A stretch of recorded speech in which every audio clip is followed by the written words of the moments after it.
They've played in a record 9 grand finals. If they make it number 10, it'll be one of their greatest ever achievements because their squad's been depleted by injury to key players for so long. But Super League's Team of the Year, Castleford Tigers, stand in their way of progress tonight. Let's quickly recap the team news ahead of kick-off for those just joining us at Langtree Park. The Saints' cause not helped by Alex Walmsley. He's out suspended, sent off at Huddersfield last week. There's still no Lomax, Walsh or Wilkin, of course, but playoff experience is there in abundance in the shape of Paul Wellens. This his 38th consecutive appearance at this level. Adam Swift gets a recall on the wing after missing out last week against the Giants. Up front, Louis McCarthy-Scarsbrook makes his 200th career appearance. 19-year-old England Academy back rower Luke Thompson fills in for Walmsley, and it's a first appearance in 5 for him. On the bench, Mossy Massoy is not quite 100% fit, they tell me, so he starts with a watching brief. Saints squad is being tested again to the limit. For Castleford, the coach Darryl Powell's not been afraid to change his team all season. He does the same again here, but he has received a massive boost just before kick-off that Justin Carney comes back into his side. Mark Sneed misses out. The coach describes that as a tough call. Jamie Ellis replaces him with Liam Finn moving to half-back. Up front, Lee Jewett's out injured, so Craig Hubie starts in the front row for the first time since Wembley. Adam Milner replaces Darrell Clark at hooker, and Grant Millington starts at loose forward. The bench then, and it sees Michael Channing coming into the 19 for the first time since the win against Bradford in round 25. The other 3 all figured at some stage last weekend in Perpignan. Well, it's a muggy night for the middle to back end of September, and Castleford Tigers here. They've lost just 2 of their last 9. They finished in their best ever 4th place. They've lost their last 2 away games.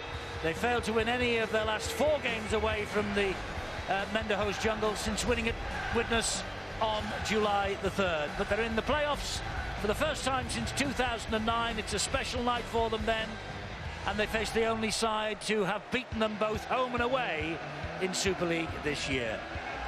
They have the unwanted record to the Saints. They are the first winners of the League Leaders' Shield, having lost their final 2 games of the weekly rounds to Warrington and Huddersfield, but that matters nothing now. They've won the last 13 meetings against Castleford since 2008. They've beaten Castleford in the last 17 at home since drawing 32 all at Knowsley Road 16 years ago in September 1998. And Alex Walmsley sitting out because he was sent off last week and he was suspended for this match by the Rugby Football League's disciplinary committee. James Child is the referee. He's the man in the middle. The scene is set. We had a little bit of an anti-climax, it must be said, at Wigan last night. Wigan far too good, far too strong, far too big, far too quick for Huddersfield.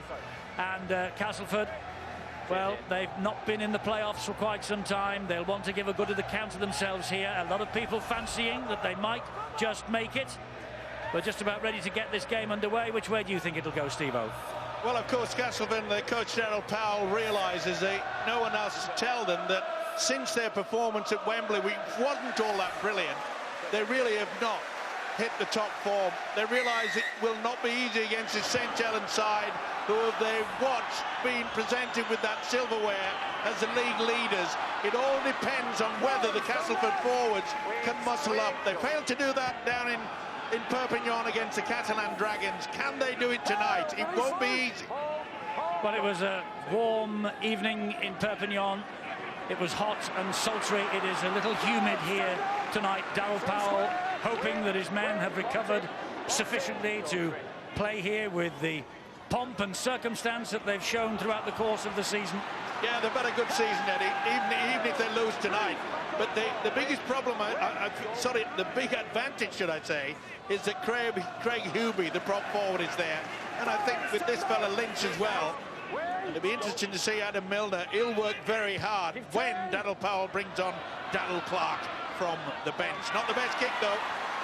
Well, at least they turn over the possession right on the St Helens goal line, and Wellens is brought to ground on that tackle. Now let's see what the Saints can do with the ball in their hand. This is Tommy Makinson. It'll be a fierce battle between him and the restored Justin Carney here tonight. I think Casper quite happy, Eddie. If they receive the ball, their opponents that close to a try line every time. You know, it's not easy, is it? They've done well to start a game and get to the other end of the field. 6 players in a kick. It's a pretty good opening from the Tigers. And you said that they lost last week against Catalan in the south of France. Well, so did St. Helens by an even bigger scoreline. So you can't judge that as the sole barometer of how the Tigers are going to go tonight. With Jordan Turner now, and he gets the kick downfield. Kirk Dixon, though. And that's not a good one either, but the chase, well, a little bit laboured somewhat. You can see that Dixon made good ground forward.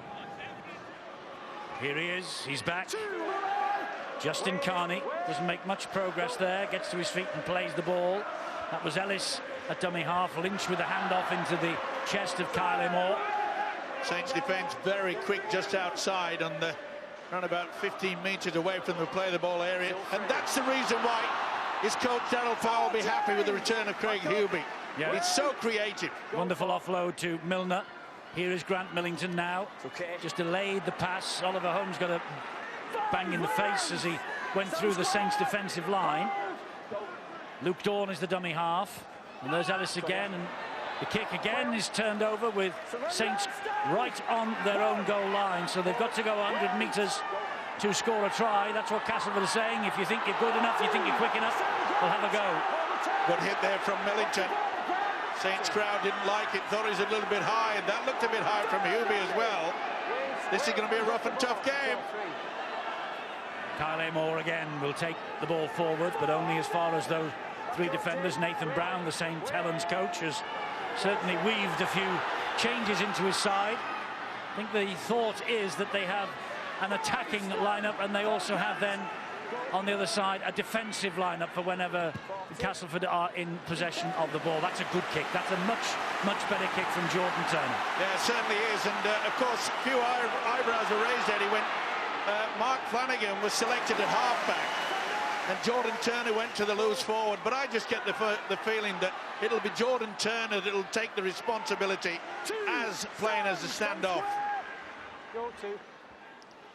It was Ellis who got the ball inside again to Kirk Dixon, and Thompson is there. Richards was there, he peeled away. Mark Flanagan gets the tackle in as well. Milner then gives it to Weller Huraki. He's got playoff experience, this fella, with the Celtic Crusaders and the Leeds Rhinos. Hubie looking to spread the ball wide, which they do to Carney. That's good defence, though, from Makinson. That's the first battle between those two, and a points victory to Makinson. And look at the reaction from Louis McCarthy-Scarsbrook. Yeah, a lot of people thought that the big fella would be too much for Makinson. Well, he's certainly put a marker down, hasn't he? Come to daddy. Boy, he's taken a bit of a knock. It's not surprising. Look at the upper body on this fella, Justin Carney. That's 2 goes to St. Helens' right edge defensive had at Justin Carney. First of all, it was Mark Percival making a very confident tackle early on in that set. On that occasion, as you said, Tommy Makinson dealing with his man. It's a real confidence booster for Tommy Makinson. Justin Carney will try and get the sets going. He'll try and run over the top of you. He's got a massive fend. And that's 1-0 to Makinson on that occasion. But he'll know that Carney will be back. He'll come back stronger, and he'll want to sit Tommy Makinson back on his rear end if he gets a chance. Mark Flanagan will play the ball to James Roby. This now is number 27 for the Saints, Greg Richards. Richards plays the ball to Roby. He gets the ball away to the other youngster, Luke Thompson. Both 19, Richards and Thompson, by the way. Whoa, Namor has come up with a big mistake. Yeah, even more so is the fact that it was going to be a run around with James Roby, and he was supposed to be spinning, and that, he just took the eye off the ball. See how Roby was going to get the receiving. Instead, they got the knock on. Nathan Brown will not be impressed with that. Well, they've got a record 7th league leaders shield now. They've only lost 2 at home this year, against Wigan on Good Friday and Warrington here 2 weeks ago. Looks like James Roby needs some running repairs as they wait to pack this scrum. You know, if you could qualify for the grand final on bravery, then perhaps St. Helens will be there already. They've done well without the best playmakers. Last week they only had 12 players for the majority of that match, but they don't let you to get there without scoring enough points and winning the games to get there. And the question they've got tonight, and we've seen in the first few minutes, how are they going to attack and score enough points here to win and progress to week 3? Now, they did attempt to run around. I think the thing we saw early on when the ball was passed to Carney, OK, Makinson put him over the sideline, but there does seem to be more fluency and team play, really, in the attack when Castleford have the ball than, obviously, for St Helens. They're right on halfway, the Tigers. That was Milner. Here comes Lynch. Lynch will keep those legs going. A wonderful testimonial year for Andy Lynch, hasn't it been? Grant Millington now. And it's a good setup as well by the Castleford forwards. You said about their poor performance down in the south of France, but the forwards really didn't show, but they are doing tonight. Ellis in centre field. He's trying to bamboozle that St Helens defence a bit. Ohio saying he's lost it. He did lose it. And the referee disagrees. So it's last tackle here. Holmes, that was played up by the St Helens player, was it? It's going to be a scrum down. No, it's head and feet to Saints. Stuart Cummings, this right? Well, apparently it's outside the normal range of movement, and I don't think that was outside the normal range of movement. I think he's unlucky there. I think the foot came out, don't you? Oh, there it is, yes. You can see from that angle, and that would be the angle that Robert Hicks would see. Luke Thompson got the foot out there. He's kept hold of that one in there. Just got his arm around it. Yes, he has somehow. Amazing. So that's one right, one wrong from the officials. Well, that's our view anyway. Well, it's level peg, and that'll do. That's all we need. St Helens then will try and work this ball away from their own end of the ground. Remember April when we brought you that match between these two? Saints produced one of the great comebacks of the year to beat Castleford 30-28. They trailed 14-28 with 12 minutes to go. It was at the Menderhose Jungle. They won here easily in June, 38-16. Here we've had 7.5 minutes and we still await the first points of this their playoff match.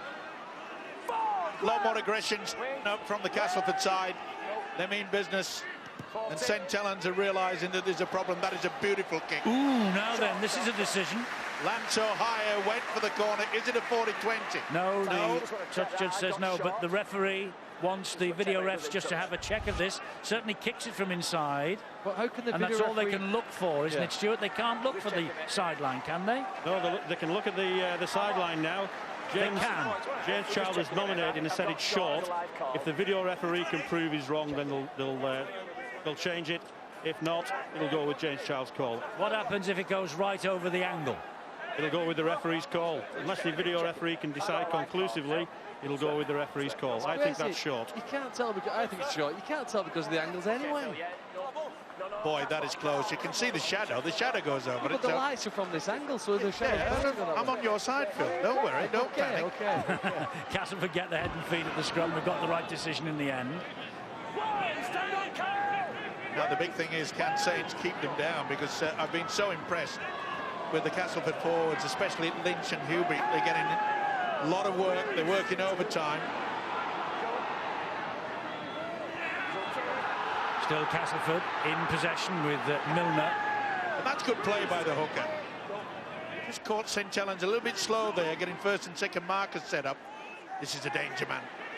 But Roby is making sure that Hubie cannot offload on that occasion.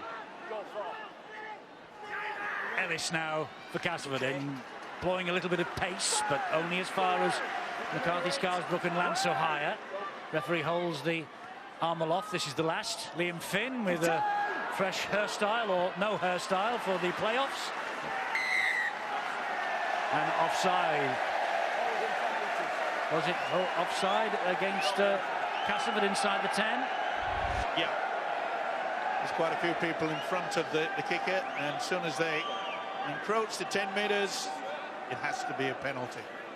Good work there by James Child, the official.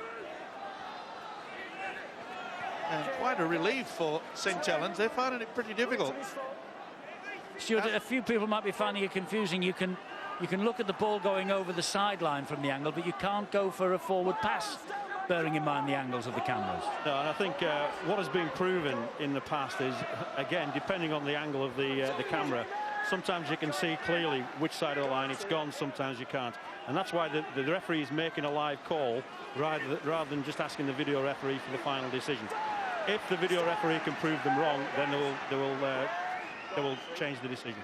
Okay. And Flanagan with the kick over the top into the corner, which Luke Dawn will chase. And there's a tremendous chase on here from St Helens. That's wonderful. A wonderful quick run led by Mark Flanagan. Yeah, good tactics by St Helens. We said it was Jordan Turner that was taking the first receiver there, made sure that Flanagan had plenty of room to get away a good kick. Good kick followed by a tremendous chase. Here comes Lynch, the big men being asked to put the shoulder to the wheel.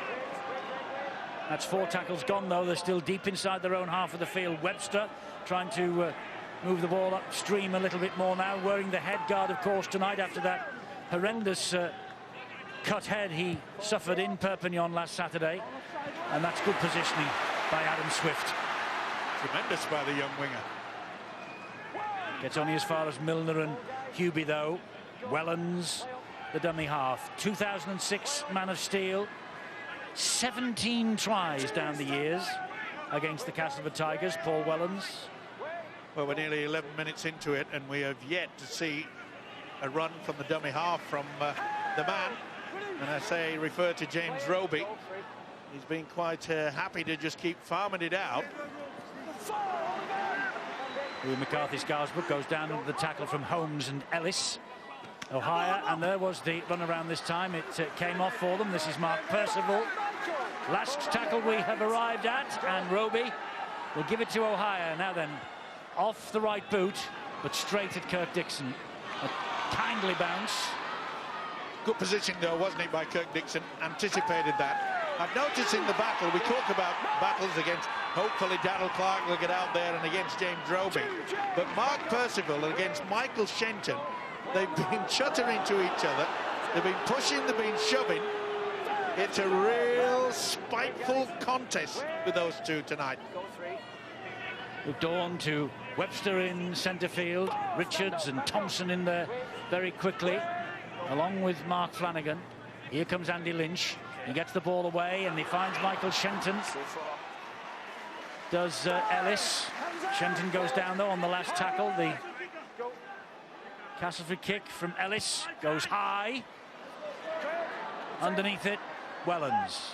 Dependable. Very rare you see this man drop the football, don't you?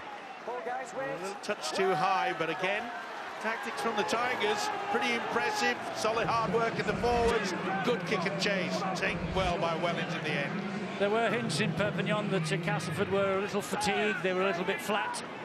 But so far here tonight, no sign of that. Brilliant kick from Roby. Went on the third, knowing that there was no full-back. Wingers had to drop back for it.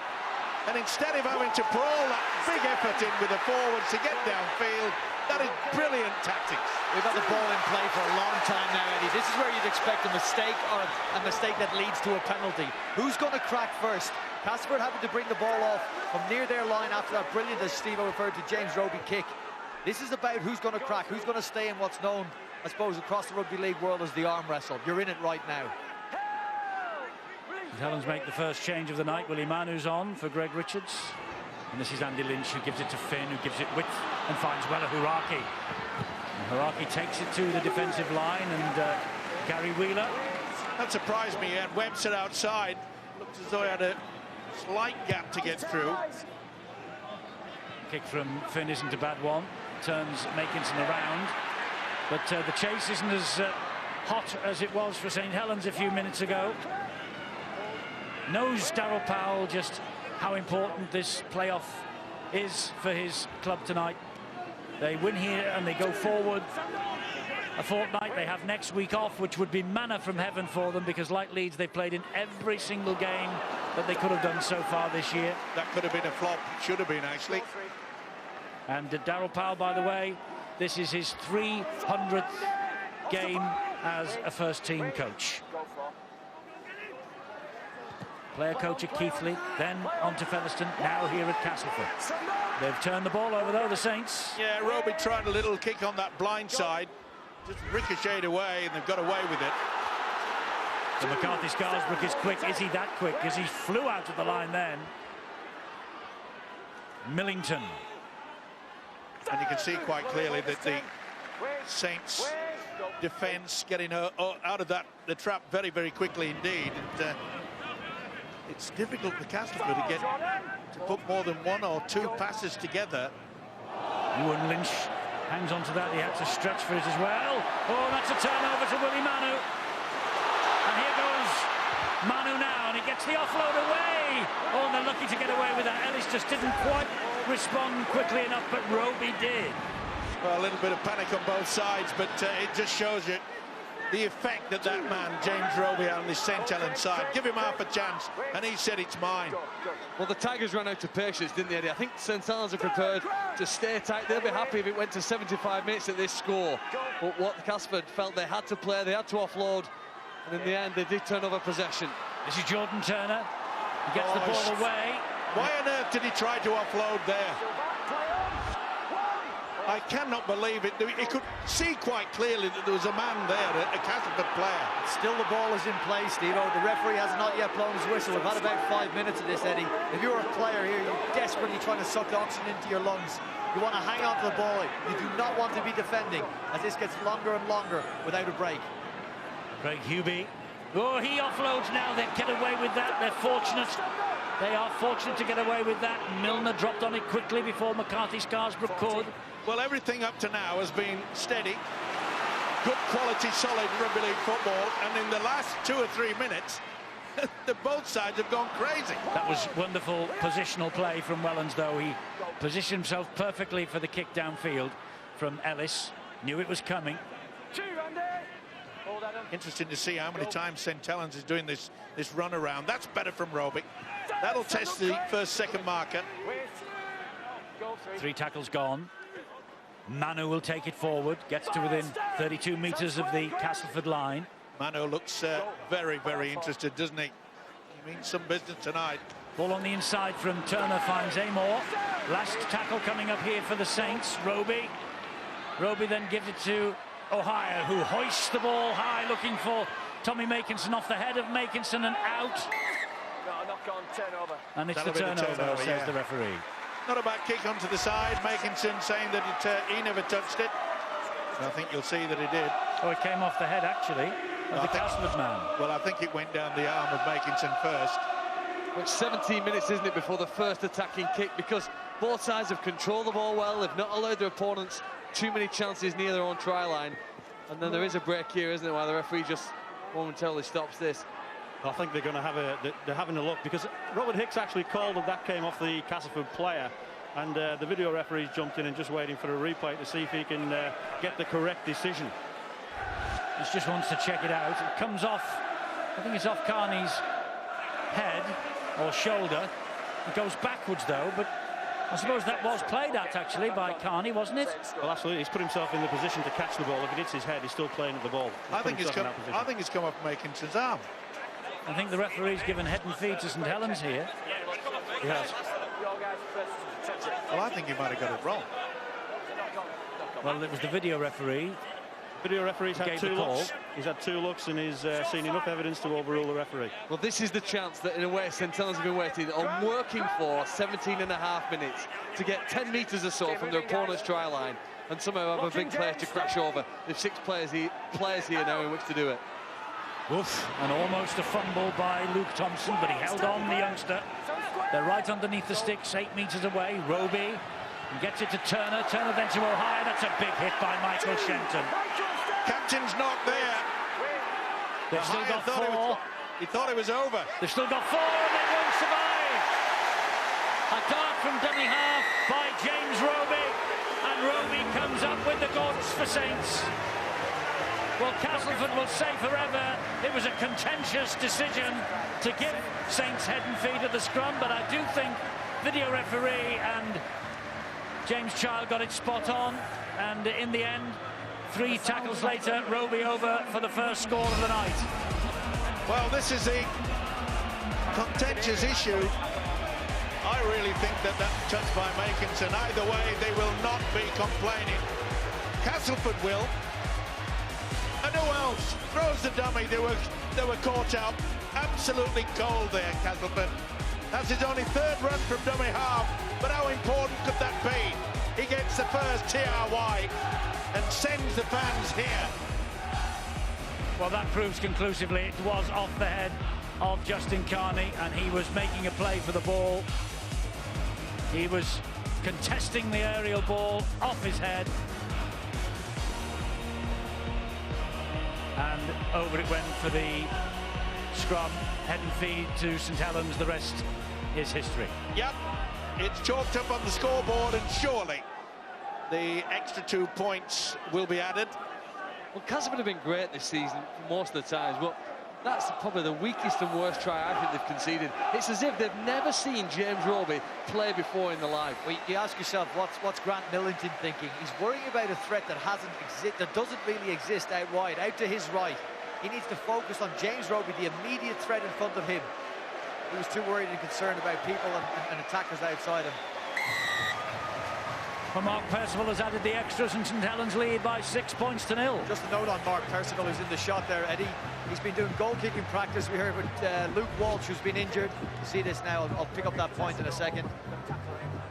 Look, it's off, I would believe, off Justin Carney. I think St Helens get the scrum, and Grant Millington's thinking outside him. He needs to look after the dummy half. We go back to the point on Percival kicking, because if this game is close, it could come down to Percival's kicking. Remember, Snead isn't on for Castleford. Luke Walsh, while he's recovering from injury, has been down 2-3 times a week, exclusively working with Mark Percival on his goal kicking.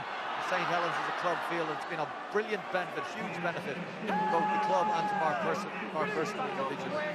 6-0 the Saints lead. James Roby's third try in 4 matches, so he is beginning to hit his straps at exactly the right time of the season. St Helens written off in just about every quarter as a possible grand final team. And what a great incentive that is to a bunch of players.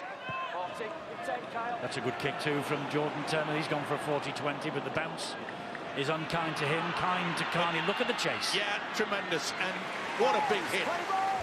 Last week, McCarthy Scarsbrook had a magnificent game, and he was quickly on. Well, a lot of the St Helens players were just hanging around. They thought the referee was going to blow the whistle. They nearly got caught out there.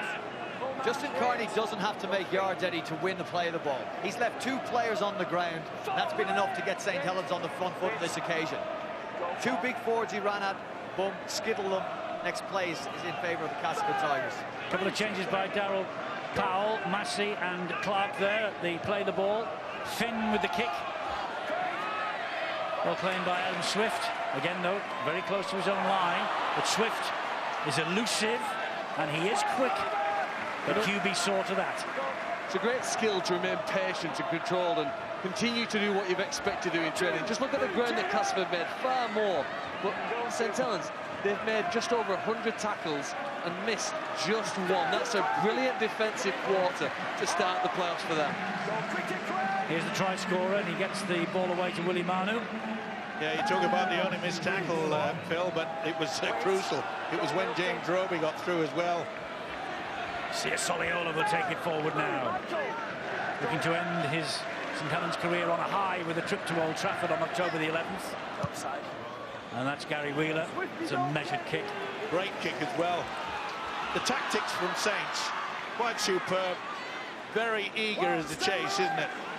And as I said before the game, Eddie, raised eyebrows in regards to Mark Flanagan, selected to take that at half-back. But Jordan Turner is doing the kicking game. He's leading them around the park.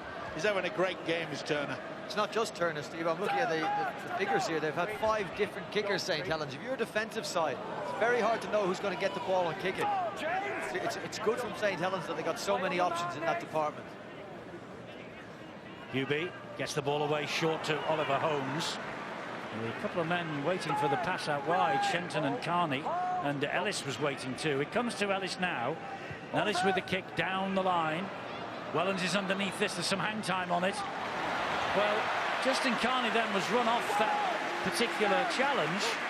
Well, that was an escort. He just took him right off the play. He couldn't contest the ball. It was personal, wasn't it? I mean, that's not allowed, Stuart, is it? No, he's escorted him off the ball. Didn't allow him to make a challenge.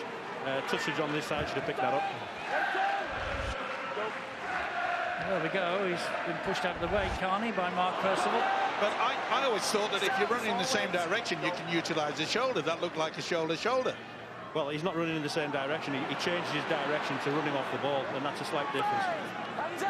Oh, well, I hope he never drives me around the town. So Flanagan, he's got the kicking now, and that is another good kick from St Helens. They're kicking brilliantly, aren't they? Yeah, the tactics are superb. Oh, dearie me! Dixon breathes a sigh of relief. It's not a good kick. It's a better kick than Luke Walsh would probably put on at that stage. Brilliant, wouldn't it? To sit on the try line. And then what you've got to rely on if you kick the ball so well is that your defenders compliment it, which they've done, haven't they? Webster's got a bit of trouble. Yeah, I think he caught a stray knee. Is it the shoulder? Well, Kirk Dixon, it goes right into the shoulder, doesn't it? What's the impact here? Oh, that hurts. That does hurt, I can assure you. This is the slip from Dixon. He did well to recover, didn't he? That is the Saints kicking game, taking full control. Let's hope that Jake Wetzer is going to be okay. He seems to be moving the legs and arms, so. Remember last week in Perpignan against the Catalan Dragons, he went off with you see he's got the headgear on now, he went off with a head injury, a cut. They had to stitch him up and try and stop the bleeding. Vincent Duport, while Jake Webster was off the field, well, he made hay. He's a big man, Webster. He's well able to handle any attackers that come towards him. Darryl Powell will be anxious that he stays on the field. But they're very strong defensive players for Castleford Tigers. He had playoff experience too with Hull KR against Wigan 2009, Catalan 2011. And he got a try in the first minute of that epic match against St Helens at Castleford in April, but they obviously have concerns about him because his head collided with the upper arm of Mark Flanagan. I think also a little bit of the shoulder as well, Eddie, so he really will have been shaken up, that's for sure.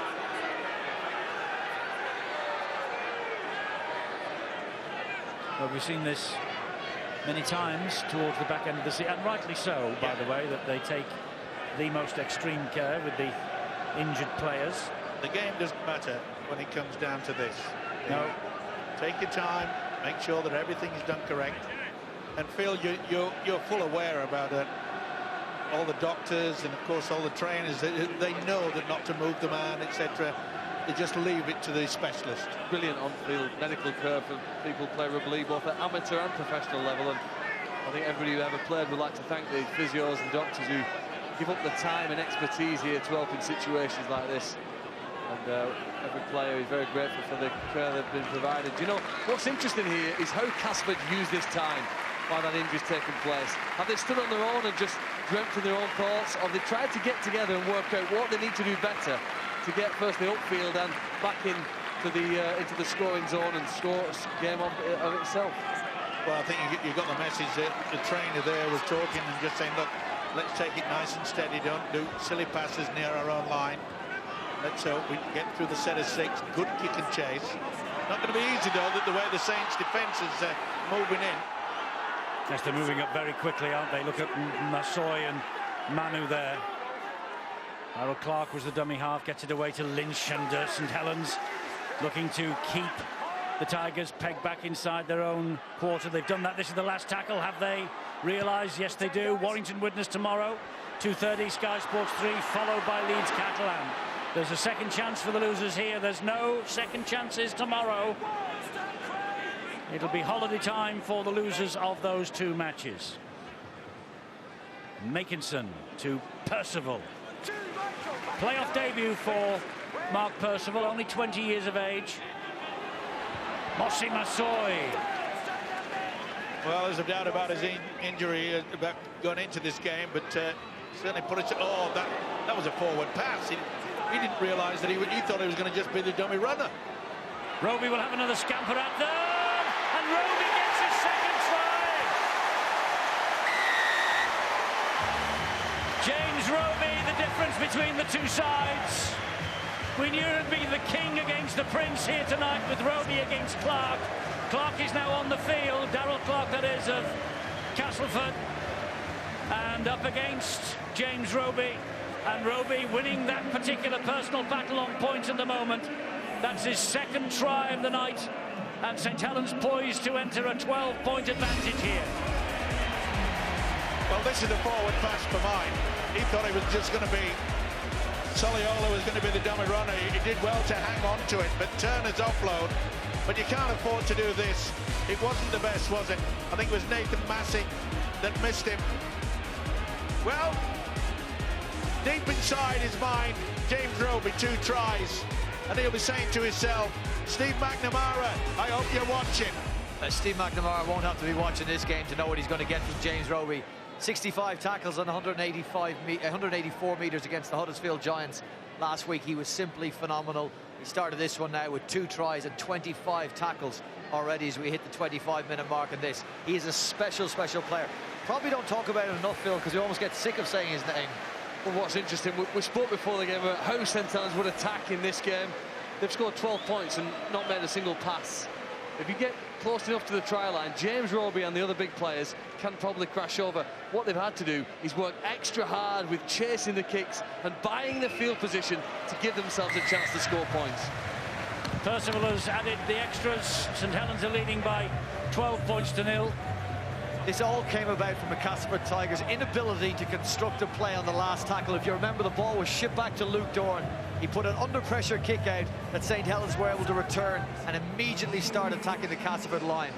With Jamie Ellis on the field and with Liam Finn on the field, you would expect the last tackle play to be much better organised. You expect them to get their kick away, better than just shoveling it back to the fullback who wasn't expecting it. So here come the Saints again, with Sia Soliola from that kick-off by the Castleford Tigers, who are 12 points in arrears. And you're right, Brian, in many respects. And it did surprise me that Darryl Powell dropped Mark Sneed. His kicking game all throughout the season has been one of the major highlights, how the Tigers have gone way up to the table, top of the table there. With Mosi Masoi, Samoan, 27th consecutive appearance.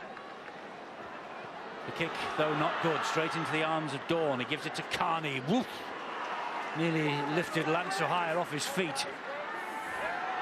Don't forget, Super League Grand Final 3 weeks tomorrow at Old Trafford. The telephone number 08444 777 113, or the Super League website, superleague.co.uk. Any other information you might require, other than the fact that the game kicks off at 6 o'clock. The venue is the Theatre of Dreams. They are the places you can find it. 3 weeks tomorrow, the 2014 Grand Final. Who will be there? Wigan looked in great shape last night. Saints are looking good here tonight. We have to see Leeds, Catalan, Warrington witness tomorrow. Castleford not out of this yet. It's going to be a great race to Old Trafford. Huddersfield will look to rebuild from what happened to them last night. Webster got the pass away. Dixon couldn't take it in. It was behind him. Yeah, he just ran a little bit too fast in front there, Dixon. Webster was looking for him to come steaming onto the ball, but he'd gone. The horse had gone. You know, there's no team in Super League scored more tries this season from their own half than the Tigers. They've been brilliant, haven't they? They've entertained us. But when the pressure's on here and the defence from the opponents is a little stronger than it usually is, they're just not finding that last pass. And it's the first time that we've seen the Tigers utilise the fullback chiming in, Luke Dawn. He's been doing it all the way through the season. That's the first time we've seen it in this game. So that will lift the confidence. OK, Kirk Dixon overran it. Golden opportunity, just frittered away. Roby again gets the ball away. Good feet from Percival. He's got some support with him, but he's gone on his own and diagonal run. He's beaten 3 tacklers there. He couldn't get away from Oliver Holmes, who was the 4th, but look where they are at the end of the second tackle. Roby bullocks the pass then to Turner. Turner comes back on the inside. Clark stands his ground with Liam Finn, with Nathan Massey. Roby waits 5 metres away from the line. Roby, infield it comes to Soliola. Soliola then to Paul Wellens. Wellens out the back door. They keep it going with Manu. Manu then gets it to Percival. Nicholson in the corner. Forward pass, not given. No try. Boy, that's contentious. That looked A-OK for mine. Well, I think that will be classed as a flat pass. I think called by Robin Hicks on the side. He was right up there with it. Nothing wrong with that at all. I mean, that's not even bringing in that awful word, momentum. Don't bring it in then. Well, I am. Don't put it back in your pocket. It wasn't forward, it wasn't straight, it was back. That is a lifeline for the Tigers. Half an hour gone, 12-0 behind, on your own line, and struggling almost every department for the last 5 or 10 minutes here. It's a chance here, but just how will St Helens allow them here now? How do they react defensively? Can you maintain that tourniquet on them here and hold them down near their own line? Well, the obvious thing they've got to do is to get in the St Helens half, and I'm afraid over the last 10-15 minutes they've struggled to do that.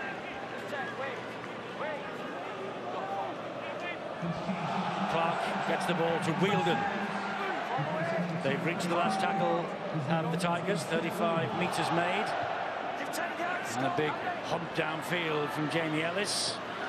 Safely pouched by Wellens. Comes into centre field to Adam Swift. And the yellow wall is there. He plays the ball to Roby. Now it's Wellens again. Furious, wasn't he, Paul Wellens, when we were last here a couple of weeks ago against Warrington? Not happy whatsoever. That's sensational play, Eddie, from Paul Wellens. Positioned himself so he could catch the ball in the full. Offloaded it to Swift, so he played it in the middle of the field. So he split the Castleford defence and then made himself available to take the next drive up. For a player that's coming towards the end of his years playing this great game, he's in sensational form. What an inspirational leader Paul Wellens is. Another 40-20 attempt by Jordan Turner, but this time it bounces kindly into the arms of Luke Dawn. Well, if ever a side needed a try, it's the Castleford Tigers, as Wellens has a touch of blood from the corner of the right eye. Yeah, trickle down the face. That'll have to be attended to.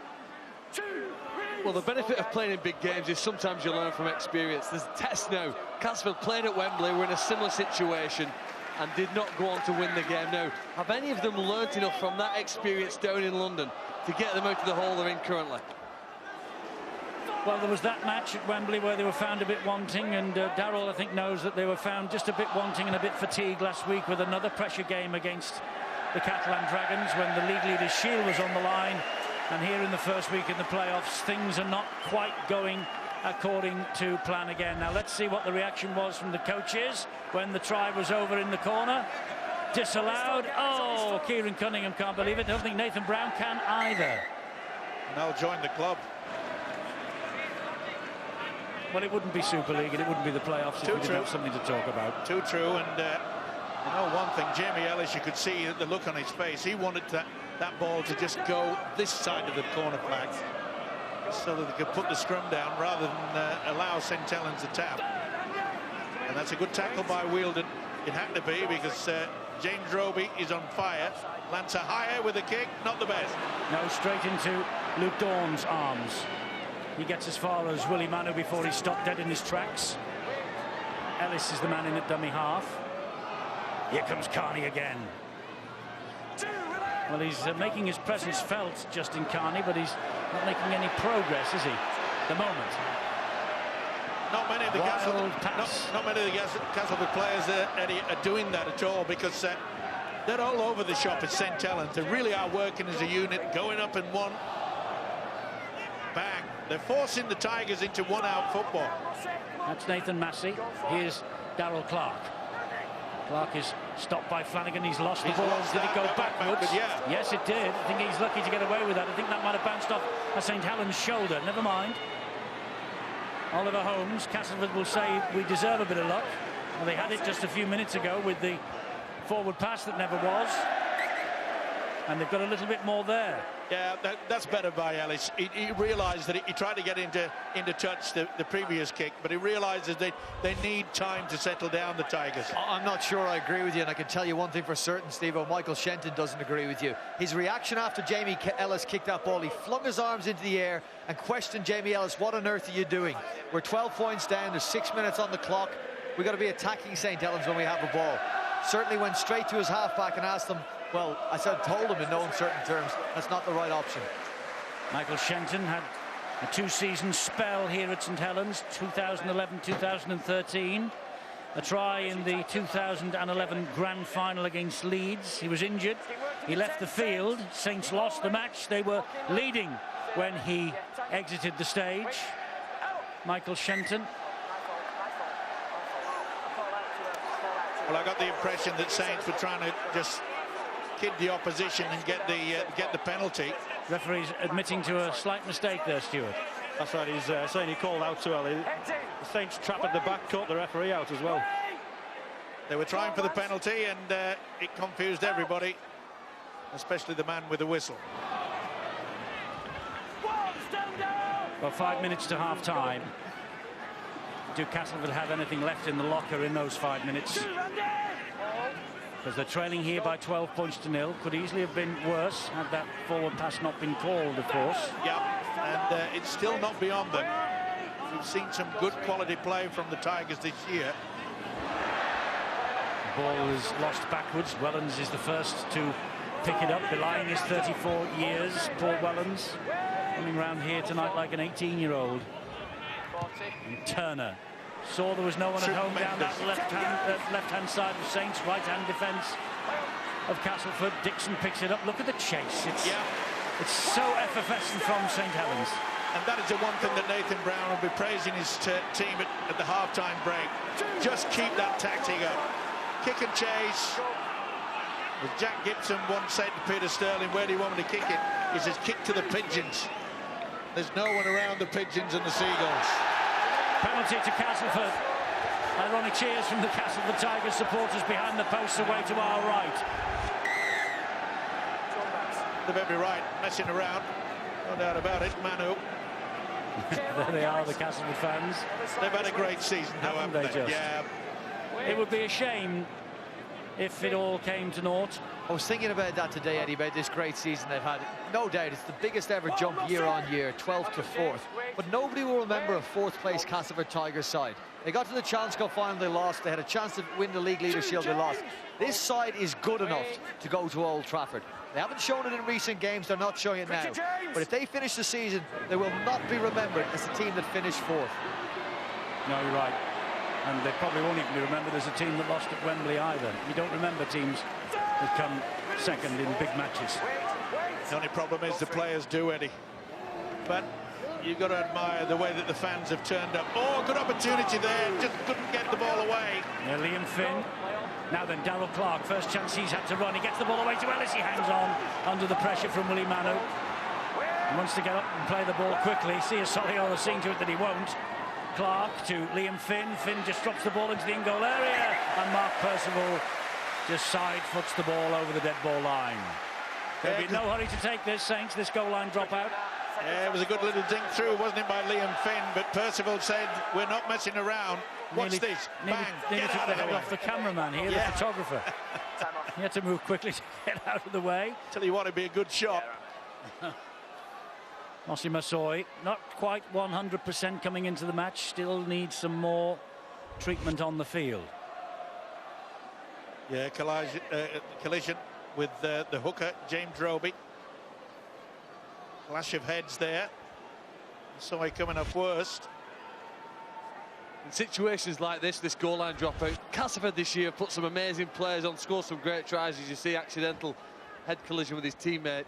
They've used a swing-back switch player. They've passed it from one side. They've scored some brilliant tries. They've got 6 players here, I think, Eddie, to certainly score a try because they've been outplayed in that first half, probably by more than the score suggests at present. Mossy Masoi recovers and hopefully he's going to be okay. Get back in the line. But the Tigers here now, how accurate can you be? And can you hit the ball as quickly? It's about doing things at full pace. Well, I think when they get the dropout, Eddie, I think you'll find that they'll be looking towards Justin Carney to utilise the upper body strength.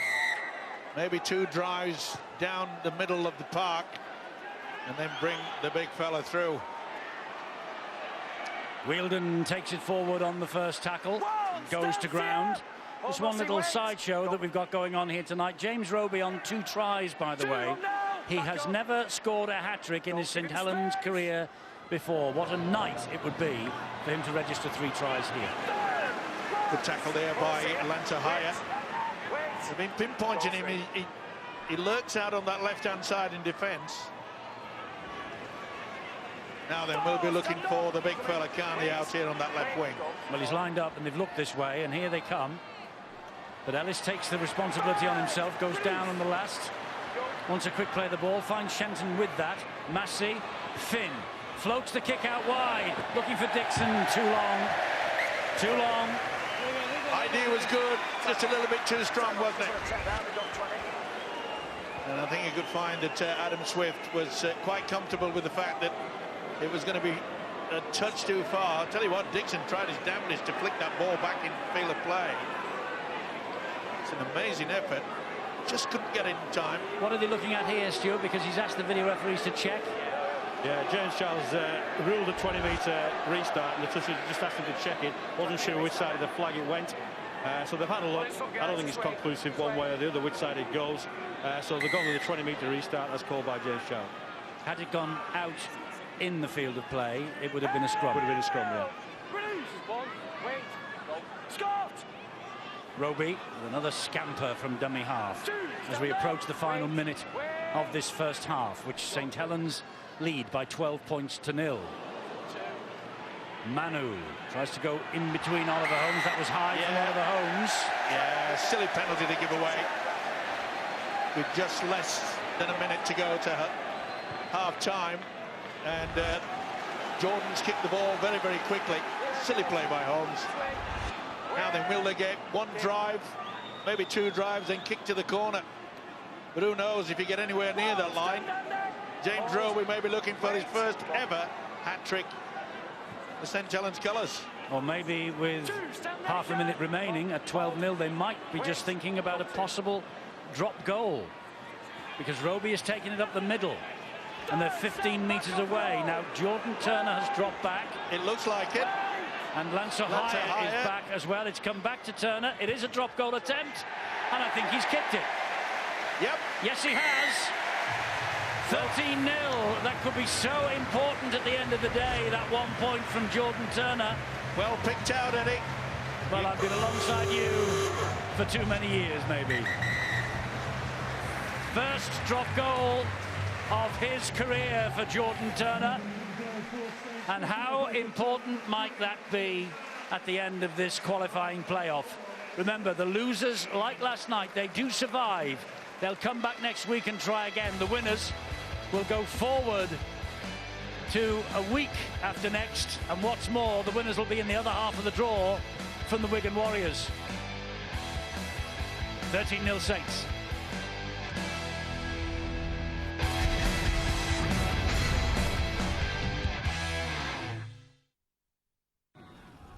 Has he got downward pressure? I think so. Sky Sports, your home of sport. Whenever you want, wherever you are. Welcome to Hotels.com. Let me tell you about Welcome Rewards, our great loyalty program, where for every 10 nights you stay, you get a free one. Say you stay 3 nights in London. Yes. Then 4 in Rome. Si. Then 3 in Paris. Oui. You get a free night to use anywhere you want. Yes. Welcome Rewards from Hotels.com. Wake up happy. How about a glass of water to cool you down, Billy? Straight from our new American-style fridge freezer from Beko. It's got clever NeoFrost technology with 2 separate cooling systems. One keeps the freezer completely dry, frozen and frost-free, while the other keeps the right level of moisture in the fridge so fresh food stays as fresh as it can be. Our customers are as happy as you are, Billy. They've given our range of American-style fridge freezers, large-capacity washing machines and built-in ovens an average of 9 out of 10. Search online to see what they're saying for yourself. And if you could save more than £1 a week with another supplier at typical use, we'll actually tell you. So no matter what, you're into something good. Blue Plus Price Promise from EDF Energy. Feel better energy. It can take only this much dust for most other vacuums to lose suction. But my new vacuum uses oscillating Dyson kinetic cyclones to capture that dust. And more. Crucially, in its lifetime, it never loses suction. Get up to £100 off Dyson upright and cylinder technology when you trade in any vacuum. Available at participating retailers. Find out more at dyson.co.uk.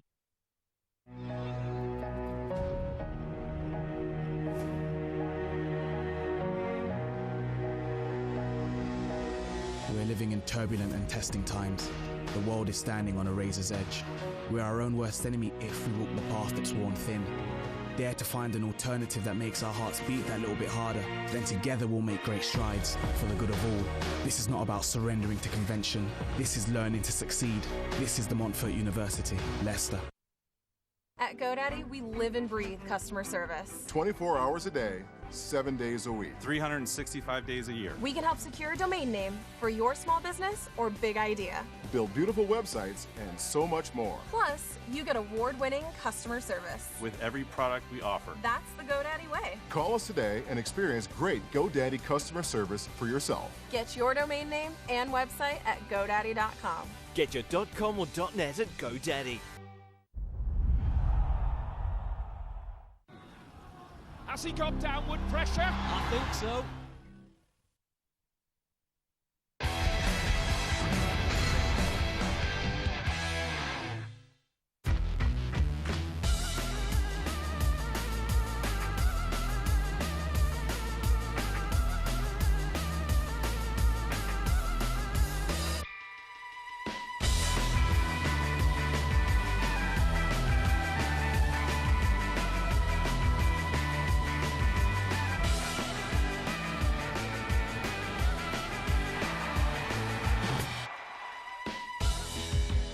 Championship Grand Finals Day, 5th of October. It's live only on Sky Sports on the big day.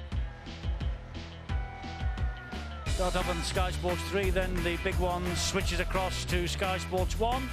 The week before, the biggest of the big ones, the First Utility Super League Grand Final. Saints 13, Castleford 0 here in this qualifying semi-final. And if they survive, Saints, they move on. They have a week off, just like Wigan did after last night, or do after last night. And Saints and Wigan will be in opposite halves of the draw. And Nathan Brown, after a season of trial and tribulation and injury, but dogged persistence from his men, they finish top of the pile and they're leading here by 13 points to 0. Now, what can Darryl Powell say? What can Darryl Powell do to inspire his men for a second half comeback? They have to score 3 times, remember, if they wish to win this match. Let's see what the boys have made of it. Brian Carney's gone downstairs. He's alongside John Wells.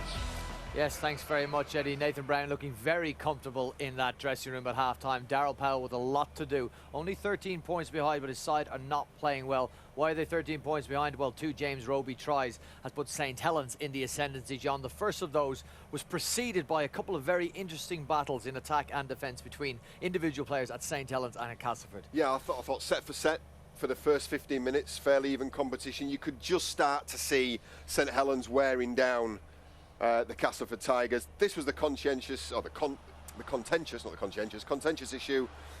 We had to look very hard for this. This is probably the best shot we can see. It's off Carney's forehead. And sometimes the smallest ripples can create big waves, can't they? Because from that came this play, which preceded the try, Roby's first try. Great play from Shenton in reading that. He was all at sea in terms of numbers, but he managed to shut that down. But look at Millington here. As the camera switches, Millington is very, very aware of this space here. He's already actually called Wella Haraki over. Yeah, that's correct. Yeah, very, very aware of that space there. And you watch what he does. Very, very late, takes a step out, and that's all that James Roby needs. Sells the dummy, and given that Millington already wants to go, he's already worried about getting out and filling that space. He gets in there with the try on the inside. And it didn't get any better for them either, did it? No, it didn't. Of course, we've mentioned it quite a few times now. They blinked really in the Challenge Cup final. They blinked in the efforts to win the League Leader Shield. They're a side I thought had been the most enjoyable to watch all season. What is going wrong for them, John, in the big games and tonight? Well, first things first, the kicking game's been appalling.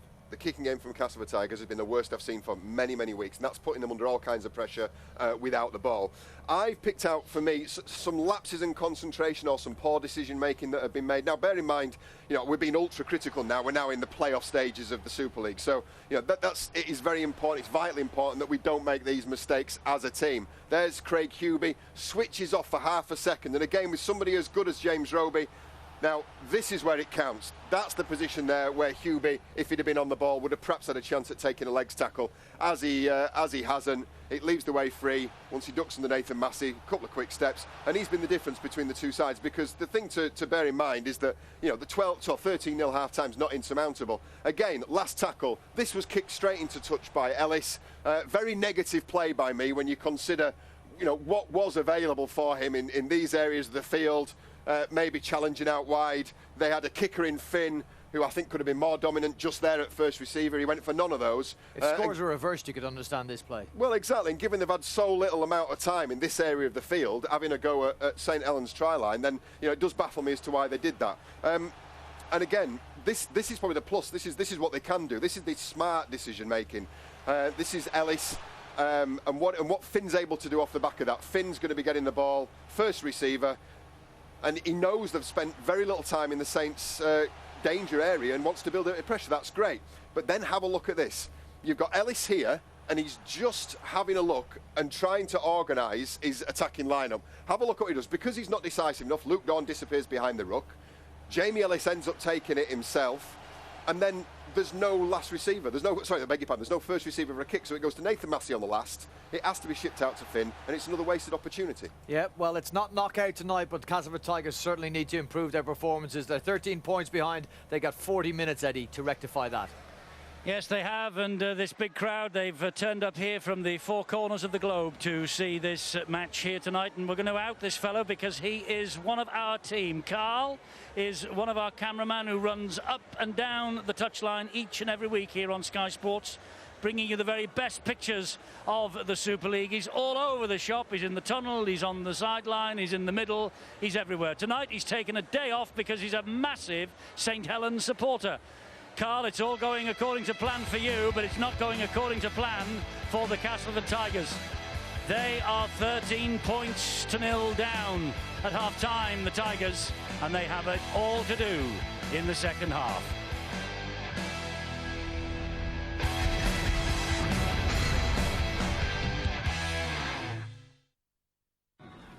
Looks like a job for the old magic sponge.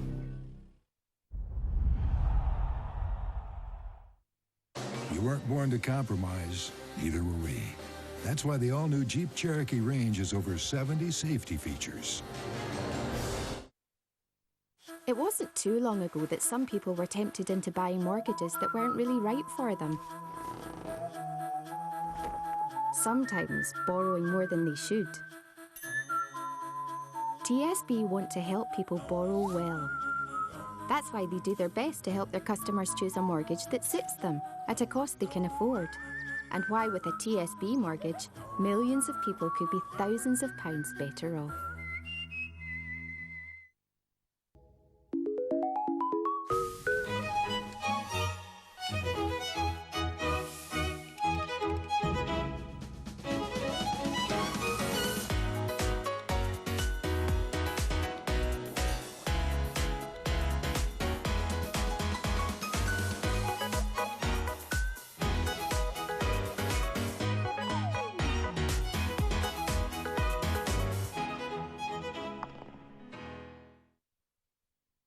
Fungal nail infection?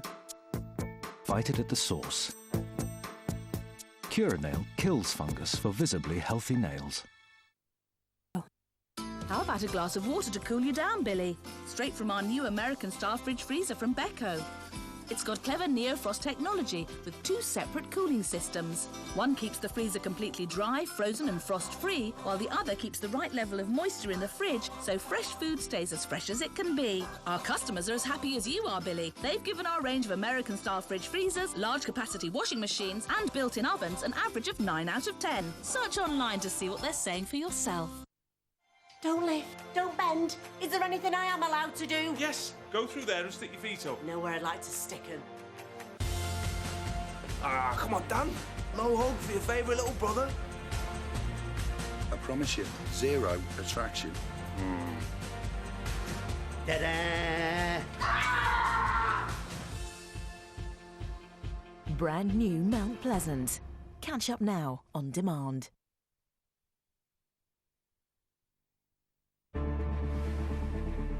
Sky Sports, your home of sport.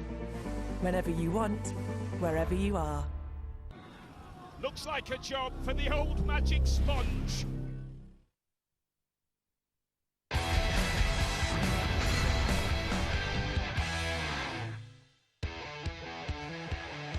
Players are out for the start of the second half here at Langtree Park. This second playoff match of the 2014 First Utility Series.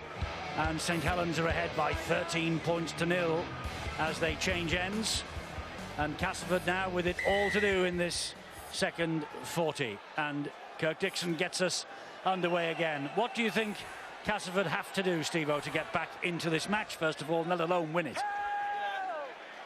Obviously, Eddie, they've got to score first very early in the second stanza, but I think Daryl Powell, the coach, would have been a little bit upset with the fact that they didn't take into account the ability of James Roby. You know, they let him run twice from dummy half position, scored those 2 vital tries, but we have seen this season how the Tigers, they can create some wonderful rugby league football, but that won't help their cause. Lynch giving away a silly penalty, should have been moved away from the play the ball area quickly, and he didn't, failed to do it. So penalty to St Helens at the start of this second half. Let's go down to Graham Beecroft on the sideline. Saints pretty happy. The dressing room at half-time message was, we worked hard, we had a good completion rate, we want to replicate that in the second half, so exactly the same sort of formula looked for by Saints. Castleford, they're not too happy with the referee, Eddie. They want to see less one-out stuff, more vibrant rugby was what Daryl Powell said, and they have a problem because Jake Webster is struggling, according to Daryl Powell. They took a stretcher in halfway through the interval there, so it looks as though Jake Webster is out for the rest of the game. Yes, he hasn't emerged at the start of this second half. This is Lance O'Hire, meanwhile, and Lance O'Hire trying to squirm his way over the line. He's held up, though. James Child was just a matter of metres away from that. Was able to make the decision, and the ball didn't touch the ground. Yeah, good work by Luke Dawn there. Just got right underneath the ball-carrying arm, but still more pressure. Jordan Turner, Mark Flanagan. Here's Paul Wellens. Wellens then gives it to Wheeler. He can't get away from Wella Huraki. Last tackle we have arrived at for St Helens. Here's Flanagan. Puts a little kick in with the side of the boot. Ooh, it nearly hit the post padding. But of course, pandemonium had it done so. Well shielded there by Jamie Ellis. He took a bit of a gamble, but he put his body between the on-rushing player and, of course, and that should be a penalty, and it is. Penalty because Sia Soliola quite simply did not clear the ruck. He had legs and arms and all sorts all over the back of Justin Carney. Well, the Tigers have been at the best issue when they've had those fast play the balls. People like Darrell Clark have enjoyed getting the ball and running at defenders while they're still in reverse, but they didn't have enough in the first half. Having said that, you know, it was possibly St Helens' season best performance, certainly in defence. In 40 minutes, they missed just 1 tackle. It's incredible. That sort of defence can get you to and even win you a grand final if they can do it for 80 minutes.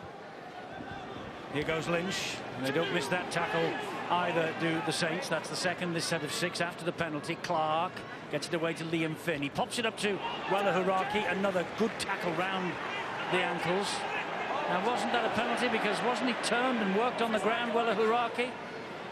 Jamie Ellis, that's the first, maybe one of the few tackles that St Helens have missed. Good job that Mano was there. Well, they're doing a good job, St Helens, on slowing Castleford down at the play the ball. There's no doubt about that. Got to utilise the dummy runners, the Tigers now.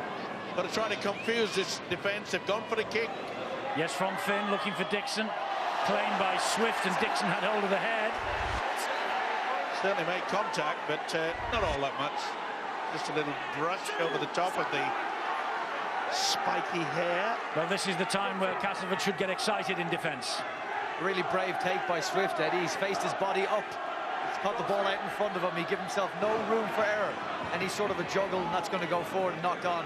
You usually see the winger turn, faces back to the opposition. So if he doesn't feel the ball, it goes backwards instead of forward. So great take by the left wing. Oh, St Helens, I was going to say they've lost that ball, but the ball was stolen, says the referee, James Child. It's back to what we were talking about last night, Stuart. In this situation, what does the referee do? Well, it's usually, in situations like that, especially when the ball comes out in the way it does, it looks like the ball's through from a distance.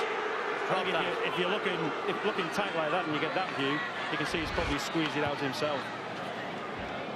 So maybe that's why there is a little bit of frustration amongst the Castleford coaching staff that Graham Beecroft alluded to during his half-time report. I don't think Massey pulled that ball out. I think he just completely lost it.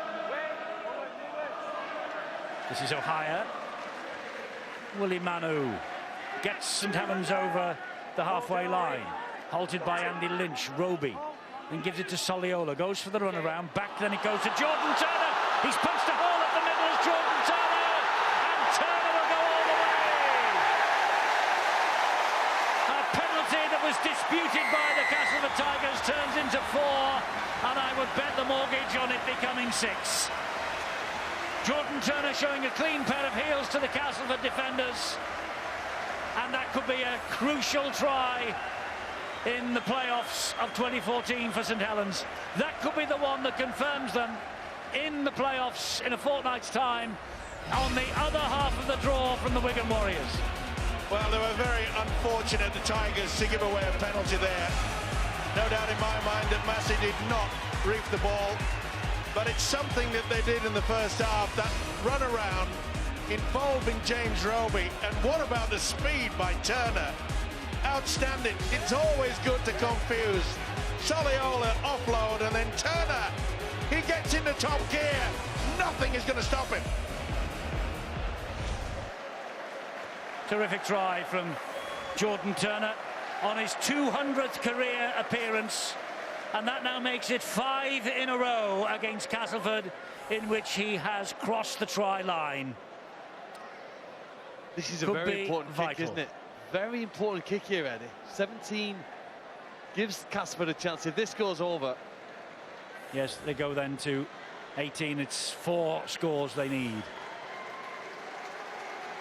Brian Kearney's notes here. He's already actually updated the score, but it's 19-0 at the moment. So the pressure is there on Matt Percival. But he talked about the practice he's done this season. 76% of his kicks have gone over. He's been a very accurate kicker. And I guess the help from Luke Walsh, well, even when you're not out on the field, it is a team sport. It's about the whole squad, and the St Helens squad have come together here to try and get the side to the prize in Manchester on the 11th of October. So Percival, it is a vital kick, this for 19-0, and 19-0 it is. It's impressive from St Helens. Brian, you were on the field with John Wilkin and co before the match. I don't know whether our viewers were there to see the presentation of the League Leaders Shield as we have another look at his try here again. I got the impression that John Wilkin, speaking on behalf of the club, just a little bit miffed.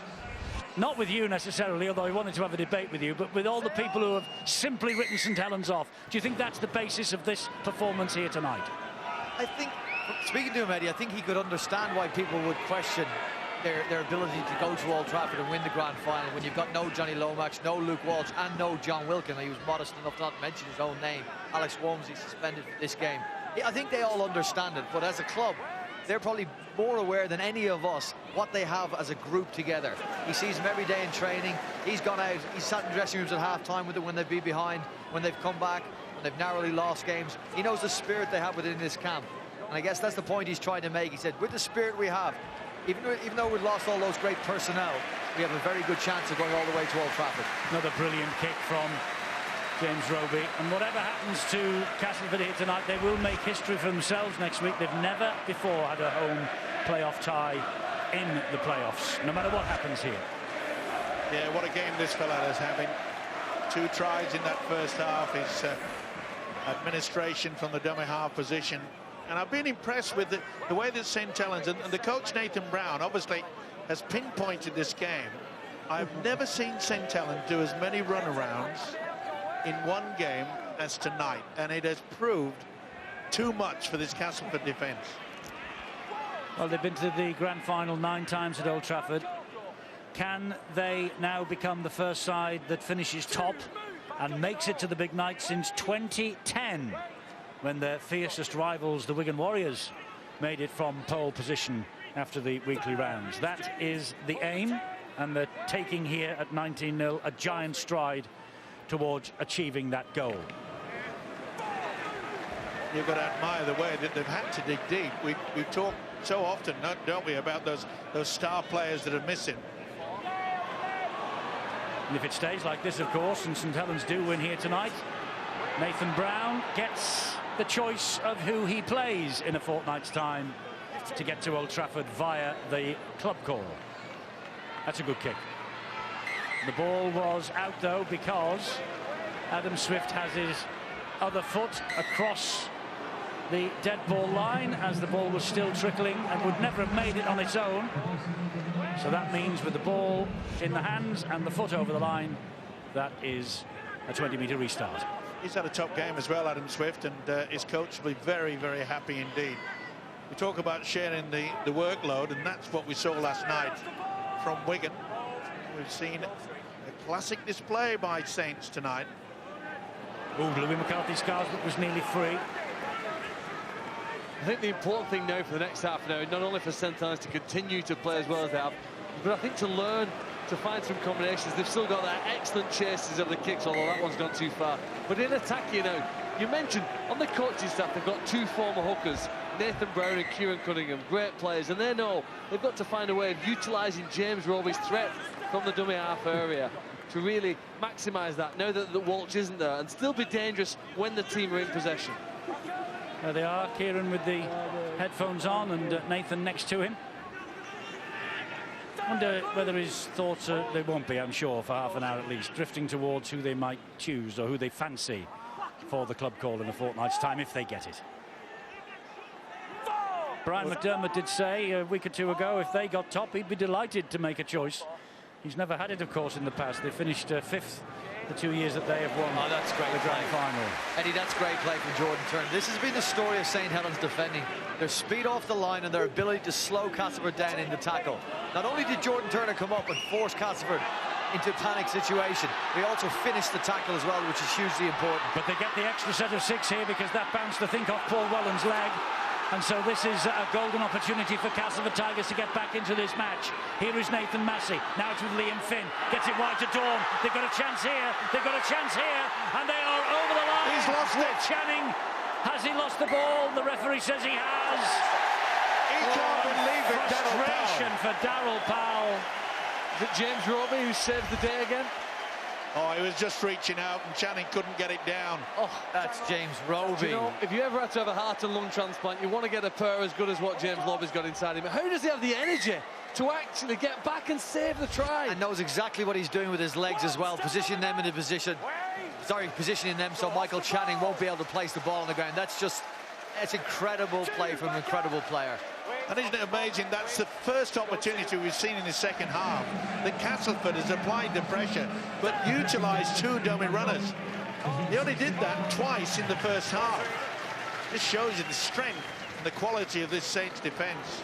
Stu, did they get the restart correctly there? Because it looked like there was a boot there from Roby that knocked that ball dead. Well, I think they've ruled that he actually lost the ball in trying to put it down, and that's where the knock-ons come from. So Roby's play came after that. Well, this has been a feature of St Helens tonight. Their kick and chase game has been outstanding. Time and time again, they've just forced the Tigers back, and they've found it difficult to get anywhere near the halfway line to be able to get a good kick and chase in. Just on a point of order, referee's expert. There is Jake Webster with the bandage back on the top of his head. Graham Beecroft doesn't seem to think he'll be making any further or taking any further part in this game. I thought you couldn't use your boot to knock the ball away in the act of scoring a try. No, you can. Yeah. Sorry. I don't know which referee's expert you're referring to. I'm not referring to you, that's for sure. I'm referring to the real expert. You can't come and kick the ball out of somebody's hands. But in a situation like that, he's clearly got his body underneath it. He's not really kicking at the ball in that game. As long as it's not dangerous, it's fine. And what about the secretary of the association? You happy with that? Happy with that rule? I think it's brilliant play from James Roby. I'm not talking about that. Here he goes again. It's more brilliant play. Well, he's wanting that hat-trick. His first of his career.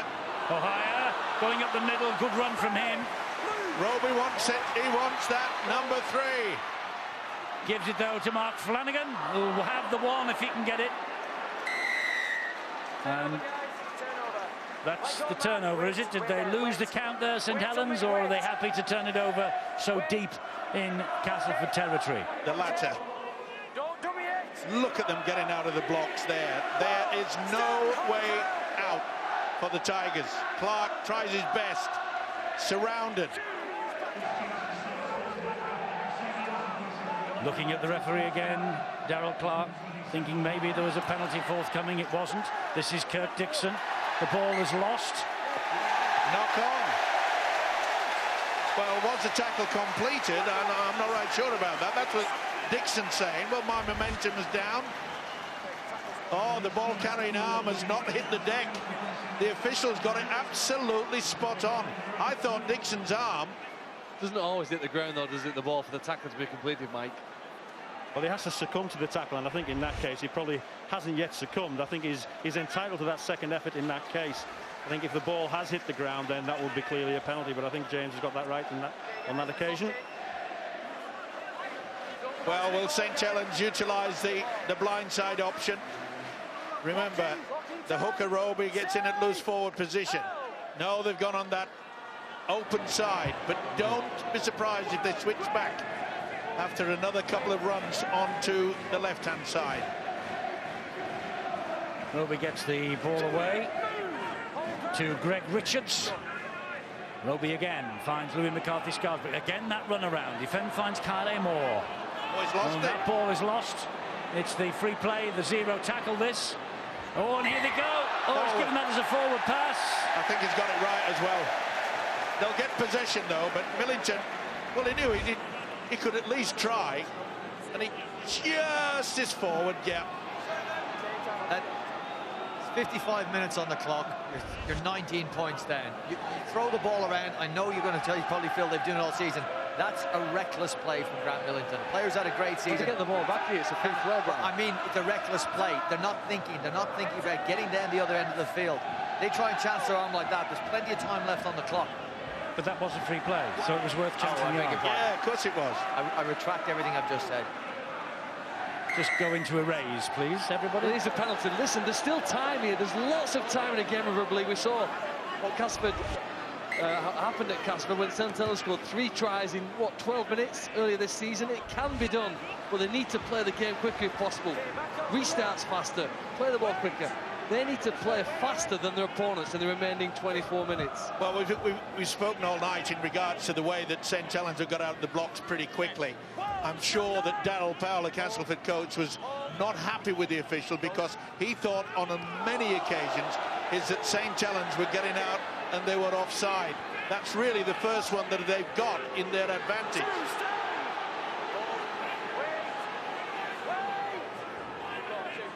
This is Ellis, and here is Millington. Back it comes again.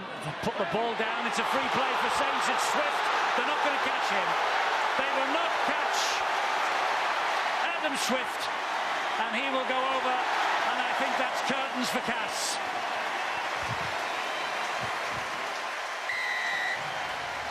Well, that was one of those plays that Brian Carney was referring to. Chancing their arm, coming from behind, trying to keep the ball alive, trying to find something. The ball went to ground. Swift by name, and as I've said so many times, Swift by nature. Off he went, up the other end of the field. I don't think Castleford can fight back from this now. I agree, Eddie. You take your opportunity, and Adam Swift has certainly not let his coach down, Nathan Brown. They got completely mixed up. Luke Dawn was appealing to the official, saying that he was taken out. There was some form of obstruction. And Swift goes in for another TRY. You know, some defenders back off, don't they? That's not been the case here. Wheeler got into the face, and then Swift turned up the possession, didn't he? By attacking and pressing the defence, they forced a mistake, and that's almost a pat on the back for defending rather than attacking here, because what they did by putting Castleford under pressure has given them a further 6 points, and I think confirmed them now as a candidate in week 3. Stuart, did the Tigers have a case there that the man who was going to receive that ball was tackled without the football? Well, is he actually tackled? There's almost a collision coming when the ball's coming across rather than a tackle.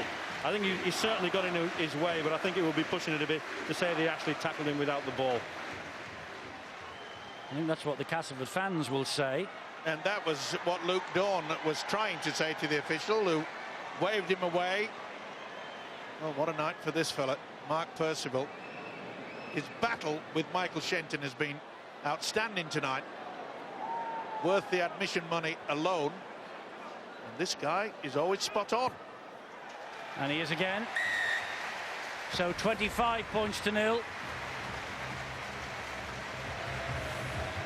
Castleford with no answer, and again, I'm afraid, to all of this.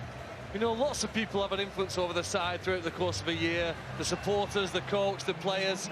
But for St Helens last week, it's been reported to me earlier this week that the chairman, Emma McManus, went into the dressing room last week when they played valiantly but lost against Huddersfield 17-16 and delivered one of the most inspirational speeches that people at this club have ever heard, certainly for many, many years. And I think it's had a galvanising effect on the team, the performance here tonight.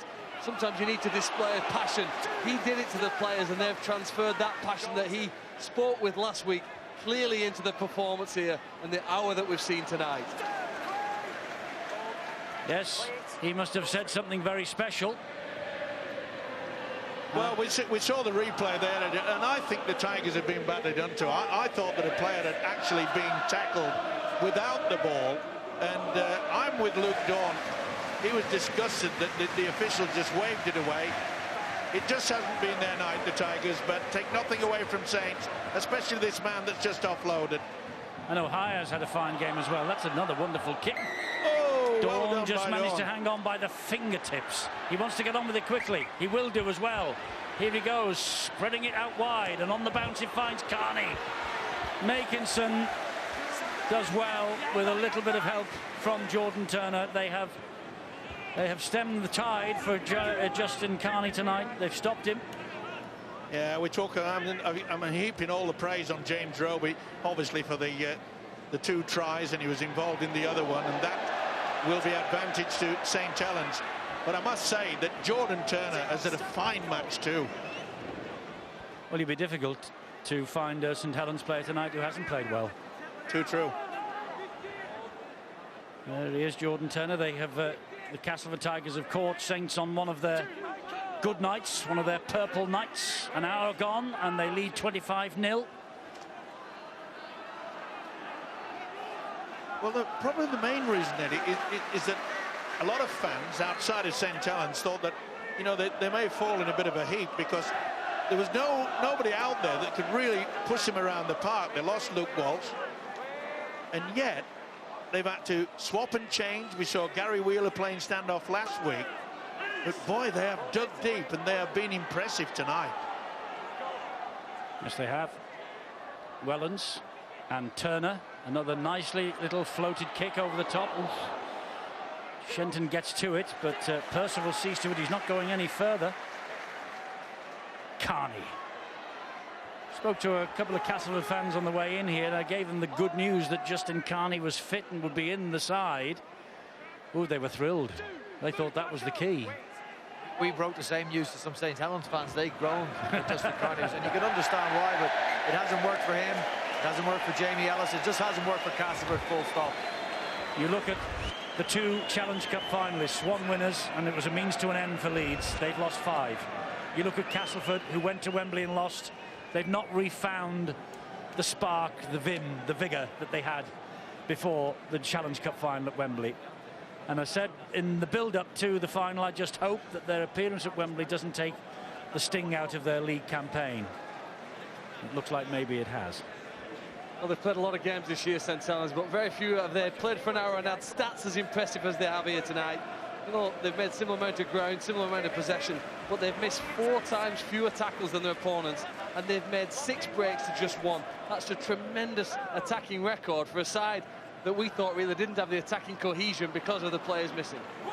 I'd say, Phil, if you had stats for words spoken on the field, Lance Ohio would probably break the record tonight. In the absence of other leaders in that St Helens side, he has stood up this season, Lance Ohio. Very experienced player. Played a lot of a fullback for New Zealand and down for the New Zealand Warriors, but is very comfortable directing a team around the field. Been watching him closely tonight, and he has been outstanding in that department. And you also have to compliment Nathan Brown for this team selection as well, because he changed it dramatically with positional swaps and changes on the starting sheet. Roby, whoa, Wellens was held off there, wasn't he? Wellens was held back there as he chased that ball. Penalty try. There's a possibility of a penalty try. Spot on, Eddie. Phil Bentham, Ian Smith. Phil Bentham's the man with the decision-making capability tonight. And it's been sent up to look for a penalty try. That's the request from the referee. Obviously, it's coming from a kick, so as normal, we have to check that he's onside, and I think we can see that he's clearly behind the ball there. This will show it for certain. So, and Stuart, it's in the opinion. It's in the opinion of the video referee now as to whether Paul Wellens would get to this ball if he isn't tackled. You know, would a try have been scored but for the unfair play of the opposition? Would he have got to that ball? That's what he's got to decide. Surely they must look at this, shouldn't they, at full speed? I think they will eventually. They'll work out that, yeah, he has been pulled back. That's for certain. The final decision will come on full speed. Would he get to that ball? I reckon he would. Well, it's all opinions, as I say. Here it is at full speed. I think it's pretty close. It's pretty close. Can you say for certain that that try would have been scored? You don't need to anymore, do you? No, well, it's in the opinion. Well, looking at that, Stuart, I think Paul Wellens will probably get to that ball. So do I. I think this should be a penalty try. Let's see what the video referee will say. Definitely Shenton, yeah? No try, so it's a penalty. Not a penalty try, but a penalty to St Helens. And what we will probably see as well is the player being sin-binned. If the try had been scored, the player probably wouldn't be sin-binned, but as it hasn't been scored, they then get the player in the sin bin. And there we are. And there we are. So he's got the rule book bob on, has Stuart Cummings first of all, which you expect, and James Child, which of course you also expect. It has not been Daryl Powell's night. No, and he already will be plotting for next weekend. Well, I think he will be now with 17 to go, and they've got to play 10 of those 17 with 12 men. Amor, the legs are pumping. Look where he ends up on the end of the first tackle. Come on, James, go for the hat-trick. Now he gives it to Flanagan. Now to Lafranchi. Anthony Lafranchi is upended. Roby's having a look. Gives the pass to O'Hire. O'Hire then to Wellens. Wellens gives it to Percival. He slipped the net. He's given it to Makinson on a plate. No doubts now. Hubie is complaining about something. The referee is having none of it. And Tom Makinson makes it 26 tries for the season. Michael Shenton in the sin bin for 10 minutes. As a result of the penalty, Saints are over again for a try. And St Helens are on the way to a week off, just like Wigan last night. And they will be playing in a fortnight's time for the right to get to Old Trafford. Well, the try was disallowed, the penalty try attempt, but they got the penalty. And I'm afraid the Tigers are just running out of steam. Higher, Wellens linking in, Sutton's in the winger, Makinson finishes off. What a tremendous effort tonight from the Saints. A lot of composure, great defence, and the finishing and creativity from St Helens has been outstanding. They're at their very, very best. Watch out, anybody that's left in the playoffs. They have put the gauntlet down very, very deep indeed. Well, at the moment there are 8 teams left in the playoffs. Tomorrow night there will be just 6, because either Warrington or Widnes or Leeds or Catalan will lose, and we will move on to next week, and we'll know who Huddersfield are playing, and we'll know who Castleford will be playing at home for the right to progress to the final week of the season. And it could be any which way but loose. It depends how tomorrow all works out, because I think I'm right in saying that the highest placed losers move forward to play, is it Huddersfield? Silence is golden. Well, I thought Stewart had jumped in there. Maybe 2 years ago.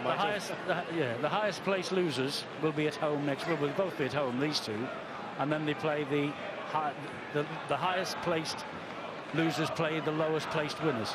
Yeah, you got it spot on. I'm glad you're following me, Steve. Oh, missed off the post and out. Listen, whatever happens, by the end of tomorrow night's broadcast from Warrington, where we take in the 2 matches, we'll tell you exactly what's happening next week. Quality play, though. It's been the highlight, hasn't it? You know, we keep going on about the solid defence, but the ability to change it. I mean, Nathan Brown must be so pleased. The kicking game, the chase has been good.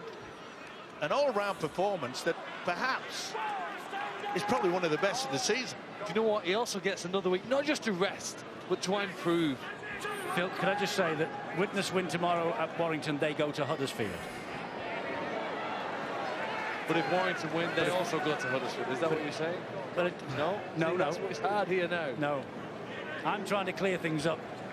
Huddersfield are at home next Friday. Castleford are at home next Thursday. There you have it. St Helens will be at home on Thursday week, I'm being told, and Wigan will be at home on Friday week. I'm nodding. I don't know whether you're looking towards me for advice, Eddie, or just assurance, and it's the latter. I don't know whether you'll find the answers to all these questions on the website or on that telephone number, but the one certain thing is that this time next year the top 8 will be playing 7 times, then we'll get 1, 2, 3, 4, 1 will play 4, 2 will play 3, and the winners will go through to the grand final. Simples. It is, and once you lose, you're out. No second chances. Well, it's been a horrid night, hasn't it, for the Tigers, and Hubie knew he was a little bit high on Louis McCarthy-Scarsbrook. Still plenty of time as well. We had a blowout last night, and well, got to say that this is exactly the same. Everything St Helens are trying is coming off. Everything Castleford are trying is not coming off. And the last time that Castleford were nilled was at Hull on the 8th of March 2013, so 18 months or thereabouts. Can't get it down. Held up. Good position as well by James Child. It's very rare I say this, but the referee tonight has been spot on.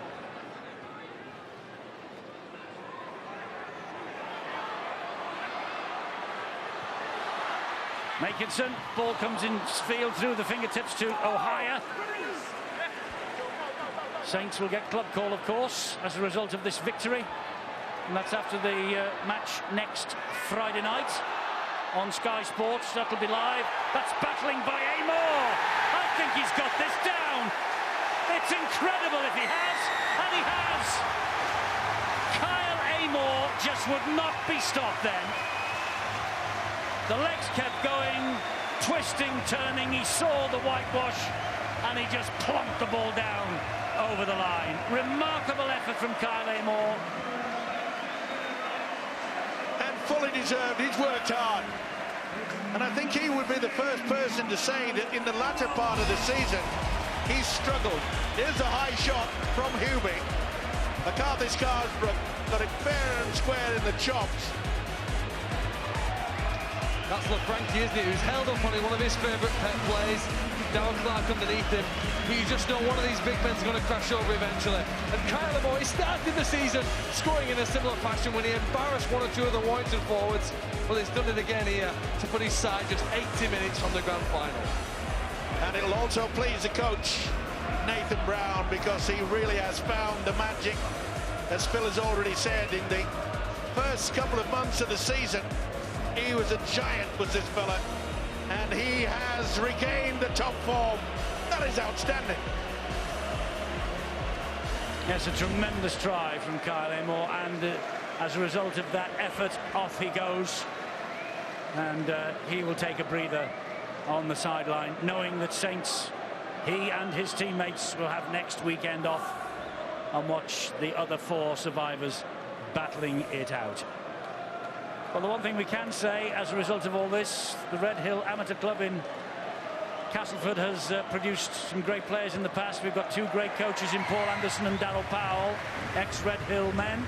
And don't they have mountains to climb in the week ahead? They absolutely do. Darryl Powell, he'll watch this try again. He'll watch this performance again. Jordan Turner playing close to the line, and Kyler Moore shrugging off Will Haraki, finding himself with incredible determination to dump the ball down. 35-0.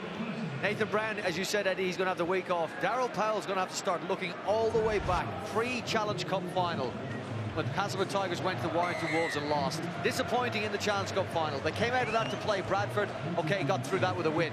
Then next up was Wakefield. Didn't play well, but won the game. Next trip to play the Catalan Dragons, and they fell apart. Tonight, they've absolutely fell apart. You've got to go back a long, long way to find the Castleford Tigers putting in a good performance in the Super League competition. That is a huge worry. With 10 minutes to go here, St Helens are safely through. Spoke to Sean Wayne after the match last night. I said, week in Tenerife then? He said, no, he'll take the dogs for a walk in the Lake District. I wonder where Nathan Brown will head off. Great kick. Wonderful, wonderful effort. James Roby coming to the fore yet again. He's controlled things. He's done run-arounds. He's put the ball back on the inside. And you can see that the Tigers are very, very tired indeed. There was no one even getting anywhere near James Roby to apply the pressure. I don't think I have to go any further when it comes to who perhaps will be the man of the match. As Eddie mentioned, St Helens throughout, all the players that's been out of the field tonight have been superb. And I think you know who I'm going to go for. I have a feeling. I think everybody in the country has a feeling. Listen, don't write Castleford off for Old Trafford and progress in this Super League playoff series just yet. They have won their last 7 at the Mendehoes Jungle. 7 games unbeaten at the Mendehoes. They're a different, bit like Catalan, different side at home than they are on the road. They're going to need that, Eddie, as well. They're going to need that passionate support that they've had all season, and a support that has been entertained. I'll say it again, I think they have been the most entertaining side to watch this season. They haven't showed it in the last games, as I indicated before. They're going to have to go back and try and rediscover some of that form, get all their crowd behind them, do everything they can to drag themselves back into this playoff series, because 35-0 down, they've got all sorts of problems. I think this is play on. It's Millington who finds Dixon. Dixon pumps the ball in field, but there is Jordan Turner. Jordan Turner, who, well, I think we all know who the chairman of the Hookers Union is going to pick, but Jordan Turner must have run him close for a man of the match performance tonight. Yeah, spot on. And that was invented by Castleford. Roby leaves the field, by the way, as Steve-O speaks. Roby takes his place on the side. An absolutely magnificent effort tonight from him. He's led this team around by example. He's been doing that for too many years, hasn't he? What a great player, and not surprisingly, the crowd, they rise. And he has completely outplayed both Adam Milner and Darryl Clark tonight. Yep. And I suppose Castleford had come up with the error, and I suppose in many ways, deep down, he'll be thinking, I really would have liked to stay out there, because I was wanting to get that. And that's a knock-on. I was wanting to get the hat-trick. Yes, maybe. Another mistake from Castleford in the shape of Luke Dawn's knock-on here. An instinctive stretch of the right hand, really. It was a kick by Makinson in the end, but I thought Mark Percival does look like a really classy player. You know, he's got footwork, he's got speed. He just instinctively knows how to play rugby league at the best level, and he's improved as the years gone on. He is a threat. Any team that plays against St Helens need to make sure they cover Mark Percival in possession, because he does look like he's at the top of his form at present. And also say, Phil, that Nathan Brown perhaps has a bit of a problem, because Adam Swift has really been impressive tonight also.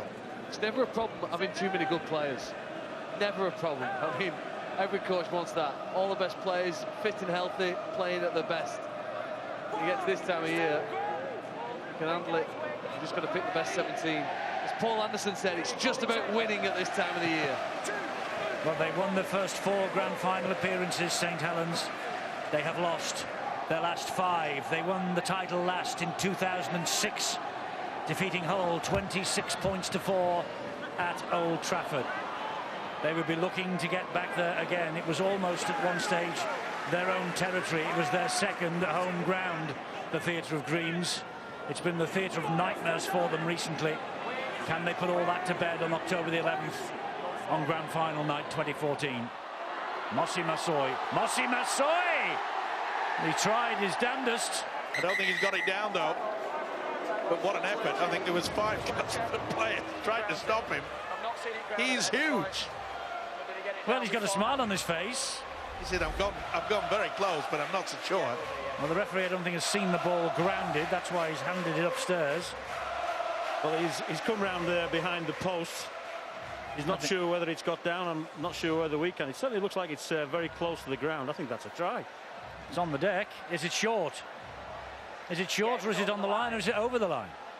I think that's over the line, looking at the line and the way it continues across. Certainly gets the ball down on the ground. I think you can see it from there. We just need to try and find out where the line is. Well, Mossy Massoy's big smile spoke volumes. Well, he's certainly got it down, but is it short? Looks like they're going to go for it. And they've given it. Mossy Massoy gets the try. This is his 27th consecutive appearance. He's supposed to be not 100% fit. That's why he started off the bench tonight. He looks okay to me. Sheer upper body strength, the drive with the legs, and 4 Castleford players could not hold the big man. And the crowd here loved it. He was completely off form last week, but he'll enjoy that. Well, that was the referee's view. No wonder he handed it upstairs to the video ref. Yeah, and I tell you what, all he could see was backsides and shirts and shorts there. Couldn't see the ball on the ground. And there's a lot of relatives back down in Sydney that will be celebrating the big fella's try. So they'll go past the 40 mark if Percival scores his 6th successful kick of the night.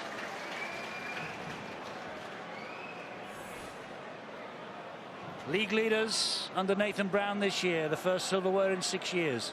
5th last year under him. So it's been a season of significant progress. In fact, more than that when you consider the stars that he's had to cope without for an extended period of this year.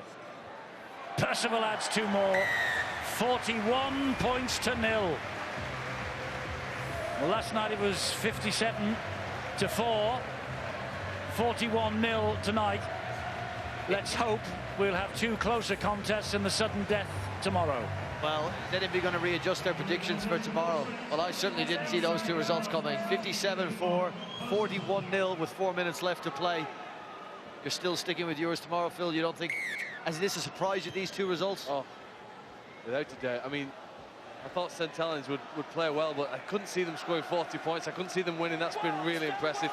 But no, tomorrow I think Warrington, to me, I think they'll be too strong for the Vikings, and I think the sneaky feeling that the Catalan Dragons just might get a win over here in the UK.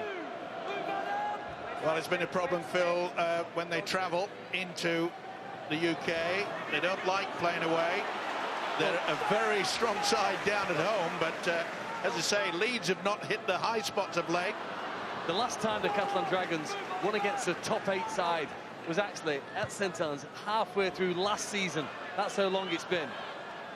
But sooner or later, it's got to happen again.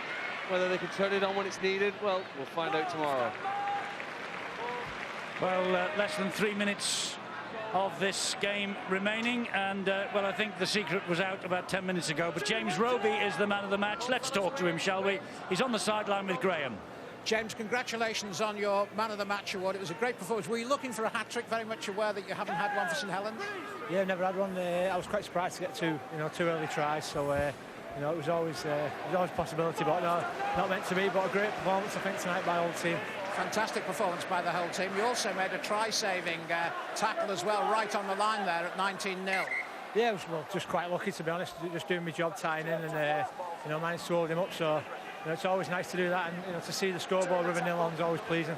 It was a great performance by everybody. Everybody seemed lifted. Was it the fact that you perhaps won the League Leaders Shield that helped to lift a bit of pressure on everybody, you think? Yeah, that definitely gives us a lot of confidence going into this game, and you know, it's a lot of reward for our hard work during the season. So, you know, we've put it into a performance tonight, and you know, we should be proud of this and obviously take this on for the semi-final, if you like. And a 2-week break now. So you've got a bit of ice on the hand. Any serious injury? No, just normal stood on the hand. That's all. Nothing to worry about. Fantastic, well played. Yes, tremendous performance from James Roby. And interesting, of course, that James Roby came through the system here at the same time as another James Graham, who is earning his corn these days with the Canterbury Bulldogs in the NRL. James Graham decided that Australia was the place for him. James Roby decided home is where the heart is. He has been loyal to this club, and he has been brilliant for this club. And Kieran Cunningham alongside Nathan Brown there, one of the great hookers that this club has ever produced.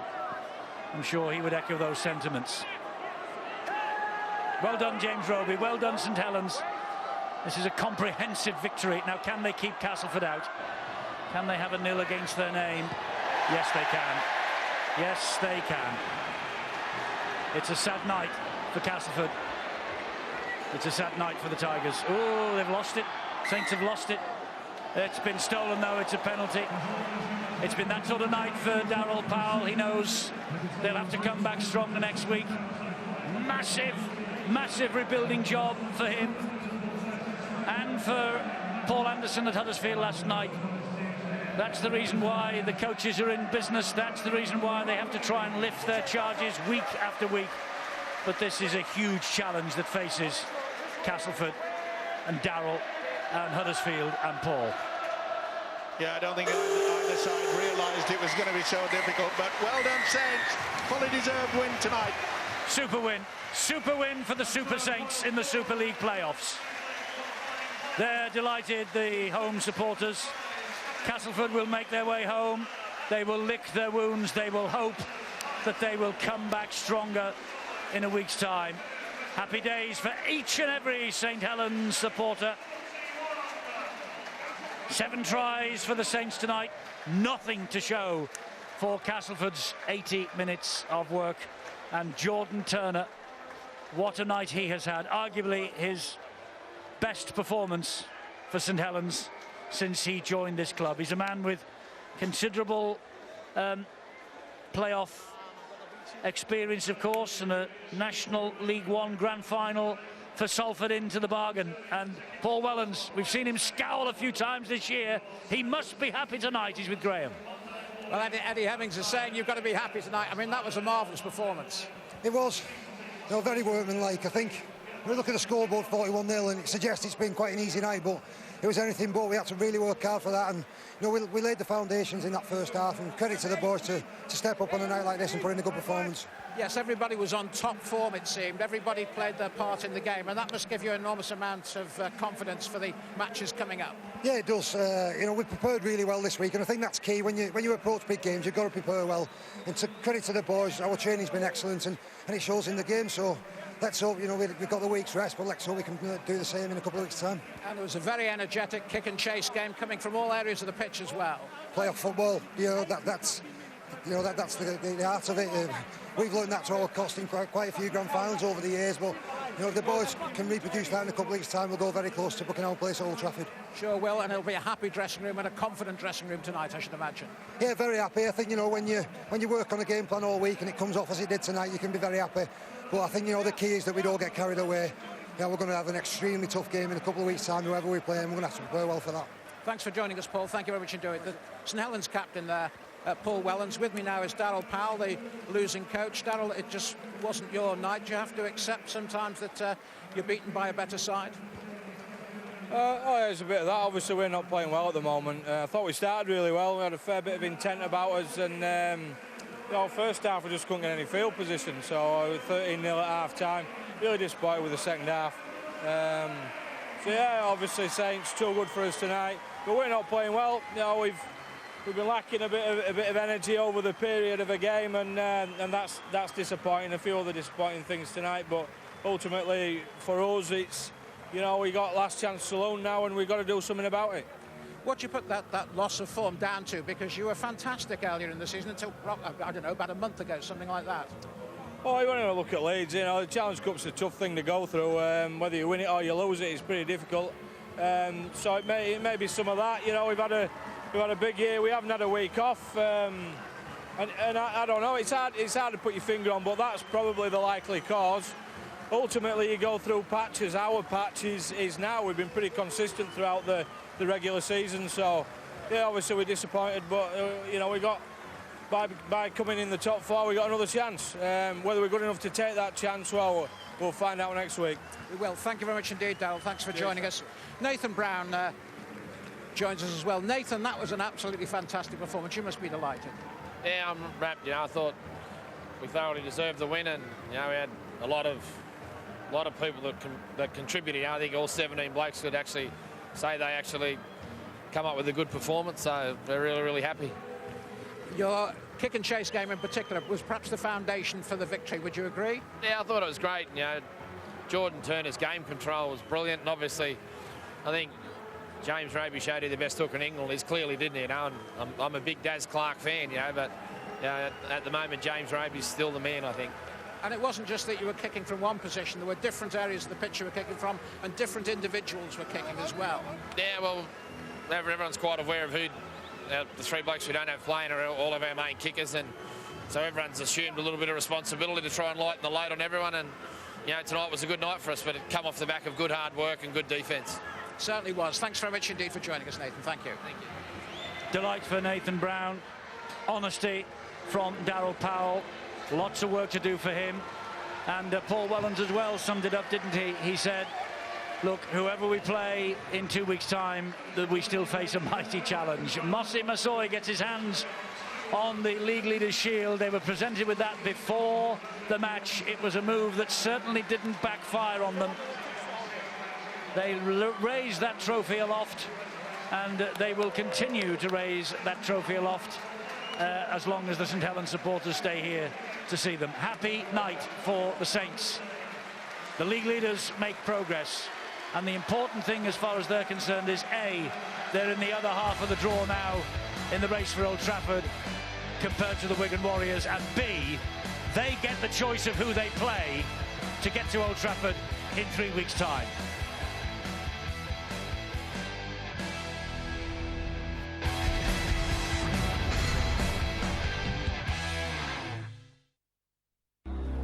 It's okay. Oh, he's not in touch.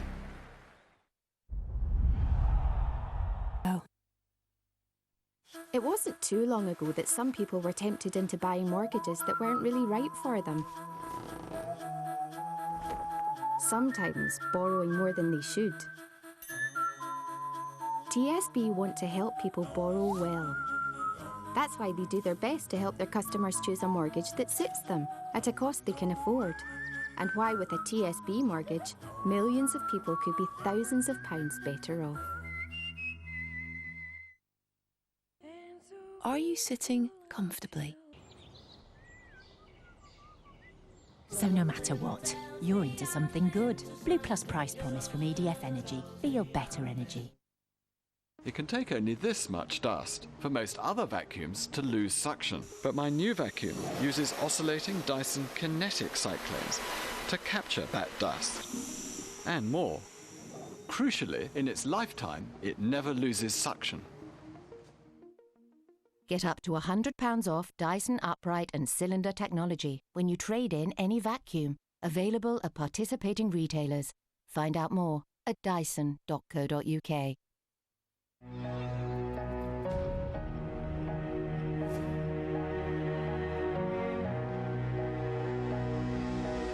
We're living in turbulent and testing times. The world is standing on a razor's edge. We're our own worst enemy if we walk the path that's worn thin. Dare to find an alternative that makes our hearts beat that little bit harder. Then together we'll make great strides for the good of all. This is not about surrendering to convention. This is learning to succeed. This is the Montfort University, Leicester. At GoDaddy, we live and breathe customer service. 24 hours a day, 7 days a week, 365 days a year. We can help secure a domain name for your small business or big idea. Build beautiful websites and so much more. Plus, you get award-winning customer service With every product we offer. That's the GoDaddy way. Call us today and experience great GoDaddy customer service for yourself. Get your domain name and website at GoDaddy.com. Get your .com or .net at GoDaddy. It's time again for the world to mourn the departed. Disappearance of 2% of the world's population. It wasn't a rapture. They were no better than us. I have proof. Do you know where my family went? Do you know what it was? I don't want to feel this way anymore. Brand new drama, The Leftovers. Catch up with the series so far, now on demand. Sky Sports, your home of sport. Whenever you want, wherever you are. It's okay. Oh, he's not in touch.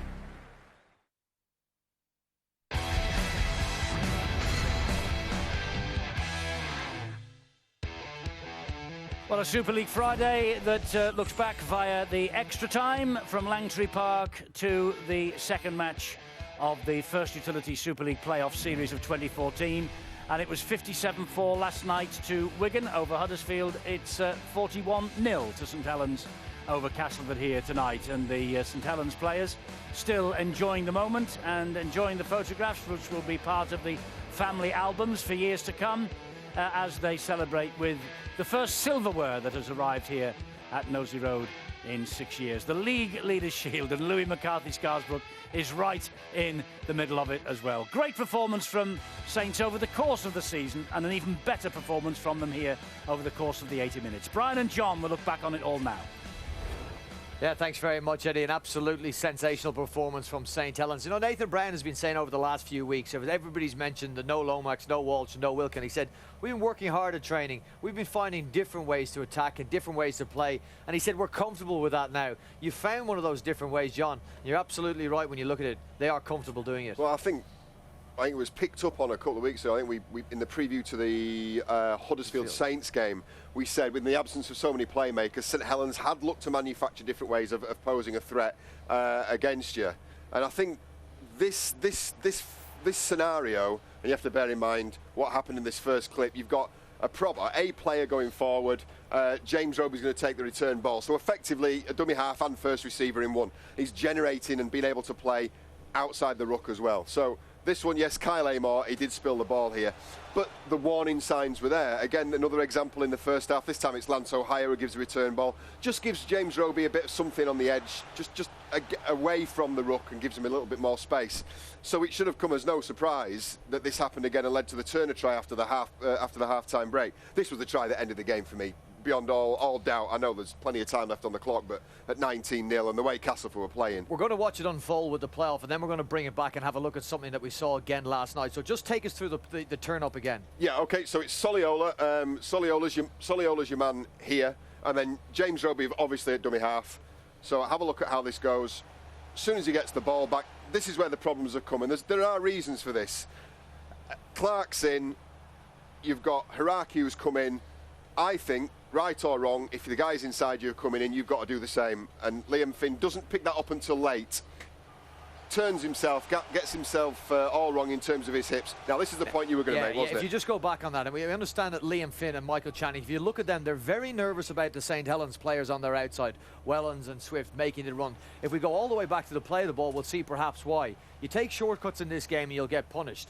Castleford have decided to stack 4 on the right-hand side to face up just 3 St Helens attackers. You looked at this last night. If you leave your men short out wide, they will be panicky and they will be stretched. And I don't know whether that's something, when these sides that are playing playoff football that haven't played the level of playoff football and the frequency as the top sides like Saints and Wigan, who we saw last night, is that there's something in the subconscious of these guys going, at least we'll be all right down this side. You know, we can get through another couple of tackles and there's no danger here. When in reality, you've got to be screaming to get the likes of Oliver Holmes the other side of the ruck and give the guys outside a chance. So with those two things combined, and as I said, the warning signs for James Roby were there very, very early on. Once Turner got into some space, wow, he showed a clean pair of heels. Luke Dawn's no slouch, and he did him for pace. Well, Castleford, look, they really did get a shot away. Well, perhaps one chance, and John, not even good enough to take that. This is a team that's been renowned for attacking throughout the season. Well, I think the net result, the duck egg next to your team's name after the game, really does tell a story. I'm going to pick out James Roby here in defence. Superb piece of defence. He's the guy who's circled. He's the guy who makes the try-saving tackle. But I think as a centre, now I know why he's made the decision. He's seen all this movement, and he thought he was going to have a way on the inside. I think what he's misjudged is the ability, the finishing ability of Dixon in the corner. For me, I think the centre's always got to give the wingman a chance, and he doesn't do that. And then once he gets back on the inside, it is James Roby who comes up with it, and a fantastic individual performance. What you have got is you've got 6 points now scored from the team who scored the second most points in Super League in 2 games.